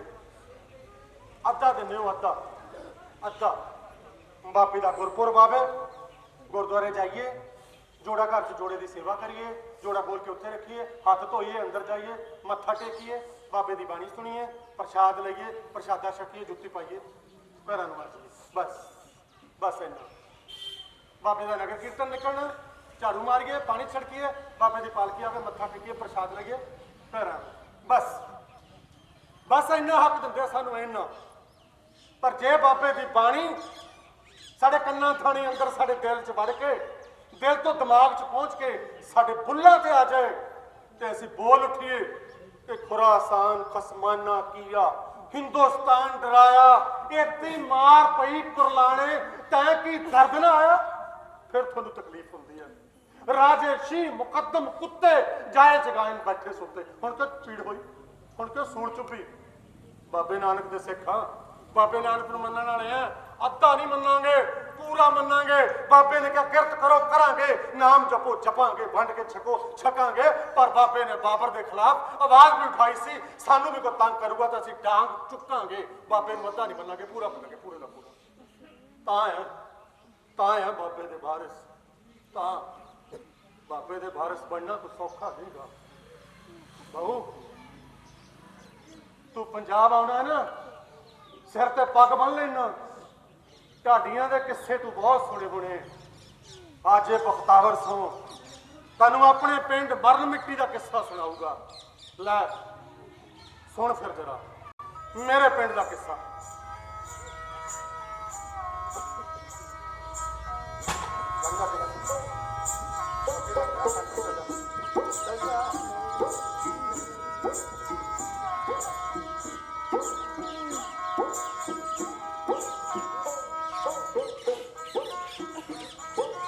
ਮੇਰਾ ਪਿੰਡ ਮਰਨ ਮਿੱਟੀ, ਭੁੱਖ ਬਸਦਾ ਪਿੰਡ ਦੇ ਗੱਭਰੂਆਂ ਦੇ ਚਿਹਰੇ ਤੇ ਰੌਣਕਾਂ। ਪਿੰਡ ਦੀਆਂ ਮੁਟਿਆਰਾਂ ਗਿੱਧਾ ਪਾਉਂਦੀਆਂ, ਤੀਆਂ ਦੇ ਵਿੱਚ ਨੱਚਦੀਆਂ, ਗੱਭਰੂ ਭੰਗੜੇ ਪਾਉਂਦੇ, ਨਿਆਣੇ ਹੱਸਦੇ, ਬਜ਼ੁਰਗਾਂ ਦੀਆਂ ਦਾੜੀਆਂ ਹਿੱਲਦੀਆਂ ਜਿਵੇਂ ਚੌਰ ਕਰ ਰਹੀਆਂ ਹੋਣ। ਤੇ ਹੁਣ ਮੇਰਾ ਪਿੰਡ ਕਮਜ਼ੋਰ ਹੋ ਗਿਆ। ਮੇਰੇ ਪਿੰਡ ਦੇ ਹੱਥ ਕਮਜ਼ੋਰ ਹੋ ਗਏ, ਮੇਰੇ ਪਿੰਡ ਦੀਆਂ ਲੱਤਾਂ ਕੰਬਦੀਆਂ, ਮੇਰੇ ਪਿੰਡ ਦੇ ਪੈਰ ਹੁਣ ਭਾਰ ਨਹੀਂ ਚੱਲਦੇ। ਮੇਰੇ ਪਿੰਡ ਦਾ ਬਰਿਆਮ ਸਿੰਘ, 2 ਪੁੱਤਾਂ ਦਾ ਪਿਓ, 1 ਧੀ ਦਾ ਪਿਓ, ਕਰਜ਼ਾ ਚੱਕ ਕੇ ਧੀ ਪੜਾਈ, ਕਰਜ਼ਾ ਮੋੜ ਨਹੀਂ ਹੋਇਆ, ਕਰਜ਼ਾ ਵੱਧਦਾ ਗਿਆ। ਜਦੋਂ ਕਿਸ਼ਤਾਂ ਨਾ ਗਈਆਂ ਹੋਈਆਂ, ਜਦ ਘਰ ਤੱਕ ਪਾਣੀ ਭਰ ਗਿਆ ਤਾਂ ਕੀੜੇ ਮਾਰਨ ਵਾਲੀ ਦਵਾਈ ਘਟ ਕਰਕੇ ਪੀ ਗਿਆ, ਮਰ ਗਿਆ। ਘਰ ਵਾਲੀ ਵਿਧਵਾ ਹੋ ਗਈ, ਅੱਧੀ ਪਾਗਲ ਹੋ ਗਈ। ਤੇ ਹੁਣ ਦੋਨਾਂ ਮੁੰਡਿਆਂ ਨੂੰ ਸਾਕ ਨਹੀਂ ਜੁੜਦਾ, ਕਿੱਥੋਂ ਲੱਭ ਕੇ ਲਿਆਵਾਂਗੇ ਮਿਰਜ਼ਾ। ਤੇ ਕਿੱਥੋਂ ਲਿਆਵੋਗੇ ਉਹਦੇ ਲਈ ਸਾਹਿਬਾਂ ਹੈ ਤੁਹਾਡੇ ਕੋਲ ਕੋਈ ਜਵਾਬ? ਮੇਰੇ ਪਿੰਡ ਦਾ ਜਗਸੀਰ ਸਿੰਘ, ਜ਼ਮੀਨ ਥੋੜੀ ਸੀ, ਗੁਜ਼ਾਰਾ ਹੁੰਦਾ ਨਹੀਂ ਸੀ। ਸ਼ਹਿਰ ਦੇਖਦਾ ਲੋਕਾਂ ਨੂੰ ਕਿ ਦਿਹਾੜੀ ਕਰਨ ਜਾਂਦੇ ਨੇ, ਸਾਈਕਲ ਚੁੱਕਿਆ, ਰੋਟੀ ਵਾਲਾ ਪੂਣਾ ਪਿੱਛੇ ਬੰਨ ਲਿਆ, ਸ਼ਹਿਰ ਚਲ ਗਿਆ। ਆਪਣੀ ਜਾਤ ਨਹੀਂ ਦੱਸੀ, ਜਾਤ ਨੂੰ ਬੋਲੀ, ਜਿੱਥੇ ਕੰਮ ਮਿਲਦਾ ਸਿਰਦਾ ਦਿੰਦਾ। ਹਾਲੇ ਮਹੀਨਾ ਲੰਘਿਆ ਸੀ, ਕਿਸੇ ਨੂੰ ਪਤਾ ਲੱਗ ਗਿਆ ਕਿ ਸੰਧੂਆਂ ਦਾ ਮੁੰਡਾ, ਉਹਨੇ ਬੋਲੀ ਮਾਰੀ, ਉਹ ਸੰਧੂਆਂ ਦਾ ਮੁੰਡਾ ਹੋ ਕੇ ਤੈਨੂੰ ਸ਼ਰਮ ਨਹੀਂ ਆਉਂਦੀ, ਦਿਹਾੜੀਆਂ ਕਰਦਾ। ਮੁੰਡੇ ਦੇ ਗੋਲੀ ਹਿੱਕ 'ਚ ਵੱਜੀ, ਨਹਿਰ ਦੇ ਵਿੱਚ ਸੜੇ ਸਾਈਕਲ ਛਾਲ ਮਾਰਤੀ, ਮਰ ਗਿਆ। ਘਰ ਵਾਲੀ ਵਿਧਵਾ ਹੋ ਗਈ। ਸ਼੍ਰੀ ਘਰ ਦੇ ਵਿੱਚ ਦੋਵੇਂ ਜੀ ਬੈਠਦੇ ਆ, ਮੁੰਡਾ ਘਰ ਵਾਲੀ ਵੱਲ ਨੂੰ ਦੇਖਦਾ ਤੇ ਘਰ ਵਾਲੀ ਕੰਧ ਤੇ ਟੰਗੀ ਫੋਟੋ ਵੱਲ ਨੂੰ ਦੇਖਦੀ ਹੈ ਵੱਡੇ ਦੀ। ਕਿੱਥੋਂ ਲਿਆਵੋਗੇ ਰਾਂਝੇ? ਇਹਨਾਂ ਰਾਂਝਿਆਂ ਲਈ ਕਿੱਥੋਂ ਲੱਭੋਗੇ ਤੁਸੀਂ ਹੀਰਾ? ਮੇਰੇ ਪਿੰਡ ਦਾ ਦੌਲਤ ਸਿੰਘ ਦੁੱਲਾ ਪਹਿਲਵਾਨ ਐਸਾ ਪਹਿਲਵਾਨ ਸੀ, ਕਦੀ ਪਿੱਠ ਨਹੀਂ ਸੀ ਲੱਗਣ ਦਿੰਦਾ, ਸਭ ਨੂੰ ਹਰਾ ਦਿੰਦਾ ਸੀ। ਇੱਕ ਦਿਨ ਪਤਾ ਲੱਗਾ ਮੁੰਡਾ ਚਿੱਟਾ ਖਾਂਦਾ, ਚਿੱਟੇ ਨਾਲ ਮੁੰਡਾ ਮਰ ਗਿਆ, ਸ਼ਹਿਰ ਚਲ ਗਿਆ। ਵਪਾਰੀ ਨੂੰ ਜਾ ਕੇ ਢਾਲਿਆ, ਵਪਾਰੀ ਦੇ ਬੰਦੇ ਇਕੱਠੇ ਹੋ ਗਏ, ਉਹਨਾਂ ਨੇ ਐਂ ਕੁੱਟਿਆ ਜਿੱਦਾਂ ਛਲੀਆਂ ਕੁੱਟੀ ਦੀਆਂ ਹੁੰਦੀਆਂ। ਲੱਕ ਦਾ ਮਣਕਾ ਟੁੱਟ ਗਿਆ। ਦੁੱਲਾ ਪਹਿਲਵਾਨ ਹੁਣ ਮੰਜੇ ਨਾਲ ਚਿੰਬੜਿਆ ਰਹਿੰਦਾ। ਇਹ ਦੁੱਲਾ ਅਕਬਰ ਨੂੰ ਮੱਥਾ ਲਾਊਗਾ ਤਾਂ ਕਿੱਦਾਂ ਲਾਊਗਾ? ਲੱਦੀ ਕਿਹਨੂੰ ਜਾ ਕੇ ਕਹੇ ਕਿ ਬਚਾ ਲਓ ਮੇਰੇ ਦੁੱਲੇ ਨੂੰ? ਮੇਰੇ ਪਿੰਡ ਦਾ ਵਤਨ ਸਿਓ, 3 ਪੁੱਤਾਂ ਦਾ ਪਿਓ। ਵੱਡਾ ਪੁੱਤ ਨਸ਼ੇ ਨੇ ਖਾ ਲਿਆ, ਵਿਚਕਾਰਲਾ ਇਟਲੀ ਦੇ ਪਾਣੀਆਂ ਵਿੱਚ ਮੱਛੀਆਂ ਦਾ ਖਾਚਾ ਬਣ ਗਿਆ। ਸਭ ਤੋਂ ਛੋਟੇ ਨੇ ਹੱਥ ਖੜੇ ਕਰਤੇ, ਮੈਂ ਨਹੀਂ ਕਰਦਾ ਖੇਤੀ। ਤੂੰ ਇੰਨੇ ਸਾਲਾਂ ਤੋਂ ਖੇਤੀ ਕਰਦਾ, ਕੁਛ ਨਹੀਂ ਬਣਿਆ। ਜੇ ਮੈਂ ਵੀ ਕਰਨ ਲੱਗ ਪਿਆ ਫਿਰ ਕਿਹੜਾ ਮਹਿਲ ਛੱਤ ਲਏਗਾ? 2 ਪੈਰ ਤੁਰੇ ਫਿਰਦੇ ਸਿਆਣਾ 'ਚ, ਜੇ 4 ਤੁਰਨਗੇ ਫੇਰ ਕੀ ਹੋ ਜਾਏਗਾ? ਮੈਂ ਨਹੀਂ ਕਰਦਾ। ਤੇਰੀ ਹਰ ਚੀਜ਼ ਦਾ ਰੇਟ ਵੱਧਦਾ, ਬੀਜ ਦਾ ਵੱਧਦਾ, ਤੇਲ ਦਾ ਵੱਧਦਾ, ਖਾਦ ਦਾ ਵੱਧਦਾ, ਤੇਰੀ ਫਸਲ ਦਾ ਨਹੀਂ ਵੱਧਦਾ। ਮੈਂ ਨਹੀਂ ਕਰਦਾ ਖੇਤੀ। ਵਤਨ ਸਿੰਘ ਨੂੰ ਗੁੱਸਾ ਚੜ ਗਿਆ, ਉਹਨੇ ਡਾਂਗ ਚੁੱਕ ਲਈ, ਪੁੱਤ ਨੇ ਅੱਗੋਂ ਦਾਲ ਕੱਢਤੀ, ਦੋਨੋਂ ਜੁੰਡੋ ਜੁੰਡੀ ਹੋ ਗਏ। ਅੱਗੋਂ ਘਰ ਵਾਲੀ ਨਿਕਲੀ, ਉਹਨੇ ਹੱਥ ਜੋੜੇ, ਕਿਉਂ ਸ਼ਰੀਕੇ 'ਚ ਜਲੂਸ ਕੱਢਦੇ ਹੋ? ਕਿਉਂ? ਵਤਨ ਸਿੰਘ ਕੋਲ ਕਿਸੇ ਕਿਉਂ ਦਾ ਕੋਈ ਜਵਾਬ ਨਹੀਂ ਹੈ। ਕਿਸੇ ਜਗਸੀਰ ਕੋਲ, ਕਿਸੇ ਬਰਿਆਮ ਸਿੰਘ ਕੋਲ, ਕਿਸੇ ਵਤਨ ਸਿੰਘ ਕੋਲ, ਕਿਸੇ ਦੁੱਲੇ ਪਹਿਲਵਾਨ ਕੋਲ ਕਿਸੇ ਗੱਲ ਦਾ ਕੋਈ ਜਵਾਬ ਨਹੀਂ ਹੈ। ਤੁਹਾਡੇ ਕੋਲ ਜਵਾਬ ਹੈ। ਤੁਹਾਡੇ ਕੋਲ ਜਵਾਬ ਹੈ। ਤੁਹਾਡੇ ਕੋਲ ਹੈ ਭਾਈ? ਕਿਸੇ ਗੱਲ ਦਾ ਕੋਈ ਜਵਾਬ ਹੈ ਤੁਹਾਡੇ ਕੋਲ? ਤੁਸੀਂ ਕੀ ਸੋਚਦੇ ਹੋ ਕਿ ਇਹਨਾਂ ਸਾਰੀਆਂ ਗੱਲਾਂ ਦਾ ਬਾਊ ਕੀ ਜਵਾਬ ਦਊਗਾ? ਸਿਆਣੇ ਬਿਆਣੇ ਹੋ, ਕੁਛ ਤਾਂ ਸੋਚਦੇ ਹੋਵੋਗੇ। ਇੰਨੀਆਂ ਗੱਲਾਂ ਕੀਤੀਆਂ, ਬਾਊ ਮੁਲਕ ਦਾ ਮਾਲਕ ਹੈ, ਕੀ ਜਵਾਬ ਦੇਊਗਾ? ਕਿਉਂ ਭਾਈ, ਕੀ ਲੱਗਦਾ ਬਾਊ ਕੀ ਜਵਾਬ ਦਊਗਾ? ਹਾਂਜੀ, ਬਾਊ ਕੀ ਜਵਾਬ ਦਊ? ਨਹੀਂ, ਮੈਂ ਦੱਸਦਾ ਬਾਊ ਜਵਾਬ ਕੀ ਦਊਗਾ। ਬਾਊ ਇਹਨਾਂ ਸਾਰੀਆਂ ਗੱਲਾਂ ਦੇ ਜਵਾਬ ਦੇ ਵਿੱਚ ਇੱਕ ਕਮੇਟੀ ਬਣਾਊਗਾ। ਇਹ ਏਦਾਂ ਕਰਦੇ, ਕਮੇਟੀ ਬਣਾਊਗਾ, ਉਹ 'ਚ 15, 20, 25 ਬੰਦੇ ਹੋਊਗੇ, ਤਕੜੇ ਤਕੜੇ ਬੰਦੇ, ਮੋਟੀ ਮੋਟੀ ਤਨਖਾਹ, ਮੋਟੇ ਪੈਸੇ ਉਹਨਾਂ ਨੂੰ ਮਿਲਦੇ, ਹੋਟਲਾਂ 'ਚ ਰੱਖਿਆ ਜਾਂਦਾ। ਕਈ ਵਾਰ ਤਾਂ ਪੰਜਾਬ ਤੋਂ ਬਾਹਰ ਵੀ ਲੈ ਜਾਂਦੇ ਤੁਹਾਡੀ ਕੁੱਤ ਖਾਣੀ ਤੋਂ ਬਚਣ ਵਾਸਤੇ। ਸਾਰੀਆਂ ਸਹੂਲਤਾਂ ਦਿੰਦੇ ਆ ਤਾਂ ਕਿ ਉਹ ਬੈਠਣ, ਸਿਰ ਜੋੜਨ ਤੇ ਫਿਰ ਕੋਈ ਹੱਲ ਲੱਭਣ। ਸਾਡਾ ਦੀ ਗੱਲ, ਅਸੀਂ ਵੀ ਤਾਂ ਟੱਪਰਾਂ ਵਾਲੇ ਆ, ਸਾਡੇ ਵੀ ਟੱਪਰਾਂ 'ਚ ਮੁਸ਼ਕਲਾਂ ਆ ਜਾਂਦੀਆਂ, ਧੀ ਪੁੱਤ ਦੀ ਕੋਈ ਸਮੱਸਿਆ ਆ ਜਾਂਦੀ ਆ, ਅਸੀਂ ਸਿਰ ਜੋੜ ਕੇ ਬਾਜੀ ਦਾ ਇਕੱਠੇ ਹੋ ਜੀਦਾ। ਸਾਨੂੰ ਪਤਾ ਹੁੰਦਾ ਇੱਥੇ ਤਾਰ ਜ਼ਿਆਦਾ ਕੱਸੀ ਹੋਈ ਆ, ਇਹਨੂੰ ਢਿੱਲੀ ਕਰ ਦਿਓ, ਇੱਥੇ ਢਿੱਲੀ ਆ, ਇਹਨੂੰ ਥੋੜੀ ਜਿਹੀ ਕੱਸ ਦਿਓ। ਸਿਰ ਜੋੜ ਕੇ ਪਰਿਵਾਰ ਬਹਿ ਜਾਂਦਾ ਤੇ ਮਸਲੇ ਦਾ ਹੱਲ ਕੱਢ ਲੈਂਦਾ। ਤੁਹਾਡੇ ਸਿਰ 'ਚ ਕੋਈ ਤਕਲੀਫ ਹੈ ਤੇ ਤੁਹਾਡੇ ਤੋਂ ਮਸਲਾ ਹੱਲ ਨਹੀਂ ਹੁੰਦਾ? ਕਾਹਤੋਂ ਬਣਾਉਂਦੇ ਕਮੇਟੀਆਂ? ਕਾਹਤੋਂ ਬਣਾਉਂਦੇ ਭਾਈ, ਪਤਾ ਤੁਹਾਨੂੰ? ਲਓ ਅੱਜ ਮੈਂ ਤੁਹਾਨੂੰ ਇਹ ਵੀ ਦੱਸ ਕੇ ਜਾਊਂ, ਤੁਸੀਂ ਕੀ ਯਾਦ ਕਰੋਗੇ ਵੀ ਇਹ ਕਮੇਟੀਆਂ ਬਣਾਉਂਦੇ ਕਿਉਂ ਆ? ਮੈਂ ਦੱਸਦਾ। 6 ਮਹੀਨੇ ਪਹਿਲਾਂ ਮੇਰਾ ਤਾਇਆ, ਮੇਰਾ ਕਾਹਨੂੰ ਤਾਇਆ, ਮੇਰਾ ਭਤੀਜਾ, ਮੈਂ ਉਹਦਾ ਤਾਇਆ, ਅਮਰੀਕਾ ਤੋਂ ਆਇਆ। ਮੈਨੂੰ ਕਹਿੰਦਾ ਤਾਇਆ ਚੱਲ ਤੈਨੂੰ ਘੁਮਾ ਫਿਰਾ ਕੇ ਲਿਆਵਾਂ। ਮੈਂ ਕਿਹਾ ਚੱਲ ਘੁੰਮਣ ਫਿਰ ਚਲੇ ਜਾਂਦੇ। ਮੈਂ ਪਾਇਆ ਨਵਾਂ ਕੁੜਤਾ, ਜੁੱਤੀ ਪਾਈ, ਸਿਰ ਤੇ ਬੰਨੀ ਪੱਗ, ਮੋਢੇ ਤੇ ਪਰਨਾ ਰੱਖਿਆ। ਮੈਂ ਚੱਲ ਪੁੱਤ ਮੈਨੂੰ ਅਸੀਂ ਦਰਬਾਰ ਸਾਹਿਬ ਲੈ ਜੂ, ਹਜੂਰ ਸਾਹਿਬ ਲੈ ਜੂ, ਪੌਂਟਾ ਸਾਹਿਬ ਲੈ ਜੂ। ਆਪਣੇ ਮਾਤੜਾਂ ਦਾ ਤਾਂ ਇਹੀ ਹੁੰਦਾ ਵੀ ਜਾਣਾ ਘੁੰਮਣ ਦੇ, ਗੁਰਦੁਆਰੇ ਦੇ ਦਰਸ਼ਨ ਕਰ ਲਓ। ਭਤੀਜਾ ਕਹਿੰਦਾ ਤਾਇਆ ਤੂੰ ਤਾਂ ਜਮਾਂ ਹੀ ਕਮਲਾ ਹੈ, ਇਹ ਥਾਵਾਂ ਘੁੰਮਣ ਵਾਸਤੇ ਥੋੜੀ ਹੁੰਦੀਆਂ, ਇਹ ਤਾਂ ਮੰਨਣ ਵਾਸਤੇ ਹੁੰਦੀ ਹੈ। ਮੈਂ ਕਿਹਾ ਚੱਲ ਭਤੀਜ, ਅਸੀਂ ਤਾਂ ਇੰਨੇ ਸਾਲਾਂ ਤੋਂ ਮੰਨਦੇ ਤਾਂ ਸਾਡਾ ਤਾਂ ਫਿਰ ਵੀ ਕੱਖ ਨਹੀਂ ਬਣਿਆ। ਤੂੰ ਲੈ ਚੱਲ, ਜਿੱਥੇ ਘੁਮਾਣਾ ਘੁਮਾ ਲੈ, ਤੂੰ ਘੁਮਾ ਲੈ, ਚਾਹ ਪੂਰਾ ਕਰ ਲੈ। ਲੈ ਗਿਆ ਮੈਨੂੰ, ਸ਼ਹਿਰ 'ਚ ਲਈ ਫਿਰੇ, ਕਦੇ ਕਿਸੇ ਇਮਾਰਤ 'ਚ ਵੜ ਜਾਵੇ, ਆਹ ਤੇਰੇ ਲਈ ਕੋਟ ਲੈ ਲਿਆ, ਆਹ ਤੇਰੇ ਲਈ ਬਾਸਕਟ ਲੈ ਲਿਆ, ਜੁੱਤੀ ਲੈ ਲਈ, ਲੈ ਗਿਆ। ਜਾਂ ਸ਼ਾਮਾਂ ਪੈ ਗਈਆਂ ਨਾ, ਮੈਨੂੰ ਕਹਿੰਦਾ ਤਾਇਆ ਅੱਜ ਤੈਨੂੰ ਸਪੈਸ਼ਲ ਖਾਣਾ ਖਵਾਉਣਾ। ਮੈਂ ਕਿਹਾ ਚੱਲ ਪੁੱਤ ਤੂੰ ਚਾਹ ਪੂਰਾ ਕਰ ਲੈ, ਆਪਣਾ ਤਾਂ ਘਰ ਦੀ ਰੋਟੀ ਖਾ ਕੇ ਗੁਜ਼ਾਰਾ ਹੁੰਦਾ। ਕਹਿੰਦਾ ਨਾ ਸਪੈਸ਼ਲ ਖਵਾਉਣਾ। ਮੈਂ ਚੱਲ ਲੈ ਗਿਆ ਸਪੈਸ਼ਲ ਖਾਣਾ ਪਤਾ ਕਿੱਥੇ ਖਵਾਇਆ? ਜਲੰਧਰ ਦੇ ਲਾਗੇ ਪੈਂਦੀ, ਤੁਸੀਂ ਦੇਖੀ ਹੋਣੀ ਸੁਣੀ ਹੋਣੀ, ਹਵੇਲੀ। ਹਵੇਲੀ ਚ ਲੈ ਗਿਆ, ਲੈ ਖਾਣਾ ਖਵਾਇਆ। ਓਹੋ, ਬੜੀਆਂ ਬੜੀਆਂ ਪਿੱਤਲ ਦੀਆਂ ਥਾਲੀਆਂ, ਪਿੱਤਲ ਦੀਆਂ ਬਾਟੀਆਂ, ਪਿੱਤਲ ਦੀਆਂ ਕੌਲੀਆਂ, ਕੰਗਣੀ ਵਾਲੇ ਗਲਾਸ, ਪਿੱਤਲ ਦੇ ਬੜੇ ਬੜੇ ਚਮਚੇ, ਪਿੱਤਲ ਦੀਆਂ ਗੜਵੀਆਂ, ਸਾਰਾ ਕੁਝ ਹੀ ਪਿੱਤਲ। ਮੈਂ ਤੁਹਾਡਾ ਬੇੜਾ ਬਹਿ ਜਾ ਤੁਹਾਡਾ। ਸਾਡੇ ਘਰਾਂ 'ਚ ਸਾਡੀਆਂ ਮਾਵਾਂ ਸਵਾਹ ਨਾਲ ਮਾਂਜਦੀਆਂ ਰਹਿੰਦੀਆਂ ਸੀ ਪਿੱਤਲ ਨੂੰ, ਸਜਾ ਕੇ ਰੱਖਦੀਆਂ ਸੀ ਕੰਸ ਤੇ ਆ ਪਿੱਤਲ ਦੇ ਭਾਂਡਿਆਂ ਨੂੰ। ਸਾਡੇ ਘਰੋਂ ਕਢਾਤਾ ਸਾਰਾ ਪਿੱਤਲ, ਕਹਿੰਦੇ ਐ ਨਾ ਥੋੜੀ ਰੋਟੀ ਖਾਈਦੀ ਆ, ਸਟੀਲ ਦੇ ਭਾਂਡਿਆਂ 'ਚ ਖਾਇਆ ਕਰੋ, ਇਹਨਾਂ ਥੋੜੀ ਖਾਂਦੇ ਹੁੰਦੇ ਆ। ਸਾਡੇ ਘਰਾਂ 'ਚੋਂ ਪਿੱਤਲ ਕਢਾਤੀ, ਉਹ ਤਾਂ ਹਵੇਲੀਆਂ 'ਚ ਧਰ ਲਈ, ਲੋਕਾਂ ਨੂੰ ਮਹਿੰਗੇ ਪਾ ਕੇ ਰੋਟੀ ਖਵਾਉਣ ਲਈ। ਖਵਾਇਆ ਪਤਾ ਕੀ ਸਾਨੂੰ? ਸਰੋਂ ਦਾ ਸਾਗ, ਮੱਖਣ, ਲੱਸੀ, ਘਿਓ, ਸ਼ੱਕਰ, ਗੁੜ, ਮੋਠ ਦੀ ਦਾਲ, ਮੋਟੀ ਰੋਟੀ ਬਾਜਰੇ ਵਾਲੀ, ਚੋਪੜ ਕੇ ਸਾਰਾ ਕੁਝ। ਖਾਣਾ ਖਾਧਾ 4 ਜਣਿਆਂ ਨੇ, ਪੈਸੇ ਪਤਾ ਕਿੰਨੇ ਲੱਗੇ? 4500। 4500 ਦਾ ਅੱਧਾ ਪਿੰਡ ਰਜਾਦੀ ਹੈ।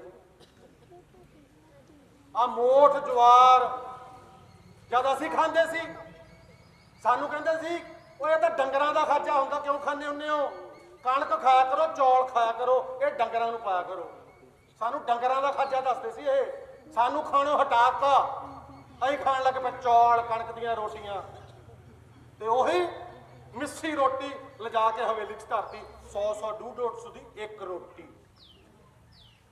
ਐਵੇਂ ਨਹੀਂ ਬਣਦੀਆਂ ਕਮੇਟੀਆਂ ਬਾਈ, ਇਹ ਬਣਦੀਆਂ ਛੋਟੀਆਂ ਛੋਟੀਆਂ, ਤੇ ਤਾਂ ਬਣਾ ਲੀਆਂ ਵੱਡੀਆਂ ਵੱਡੀਆਂ ਮਾਨੀਆਂ ਡਾਨੀਆਂ ਨਾਲ। ਸਾਂਝ ਐ ਪੈਂਦੀ ਹੈ, ਸਾਨੂੰ ਮਾਤੜਾ ਨੂੰ ਪਤਾ ਨਹੀਂ ਲੱਗਦਾ ਕਿੱਥੋਂ ਪੈਂਦੀ, ਕਿਹੜੇ ਪਾਸੋਂ ਪੈ ਜਾਂਦੀ ਹੈ।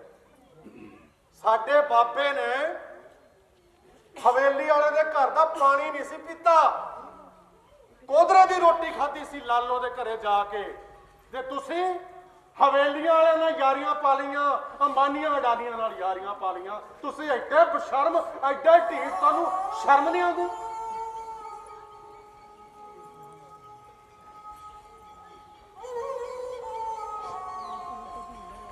ਚੱਲ ਕੋਈ ਨਾ, ਲੈ ਗੱਲ ਮੁਕਾ ਦਈਏ, ਤੈਂ ਕਿਤੇ ਜਾਣਾ ਹੋਊ। ਗੱਲ ਮੁੱਕਦੀ ਕਰਦੇ ਆ ਬਾਊ।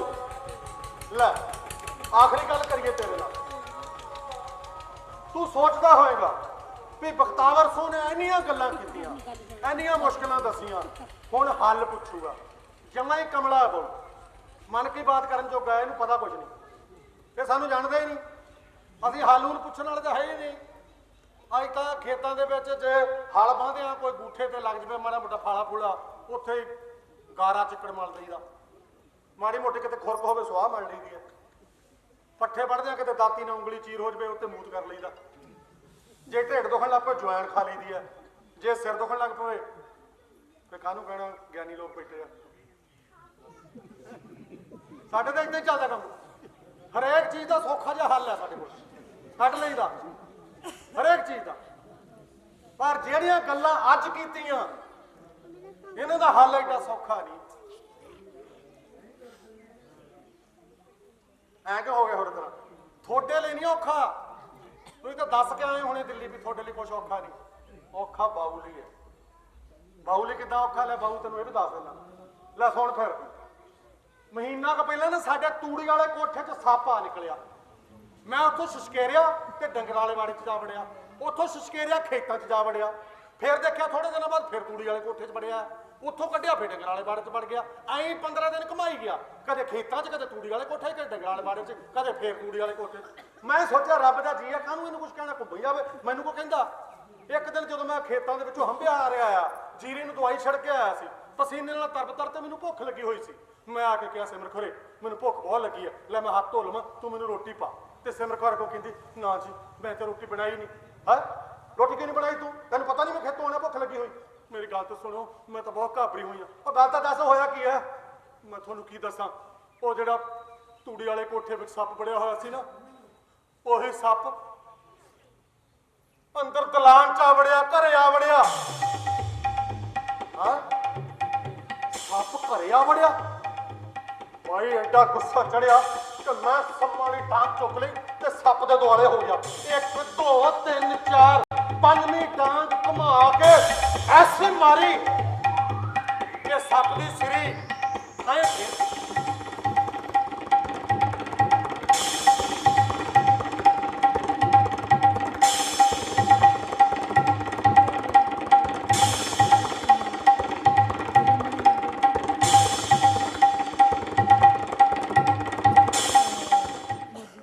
ਸਾਡੇ ਕੋਲ ਤਾਂ ਫਿਰ ਆਹੀ ਹੱਲ ਹੈ ਸਮਾਂ ਬਦਲਦਾ।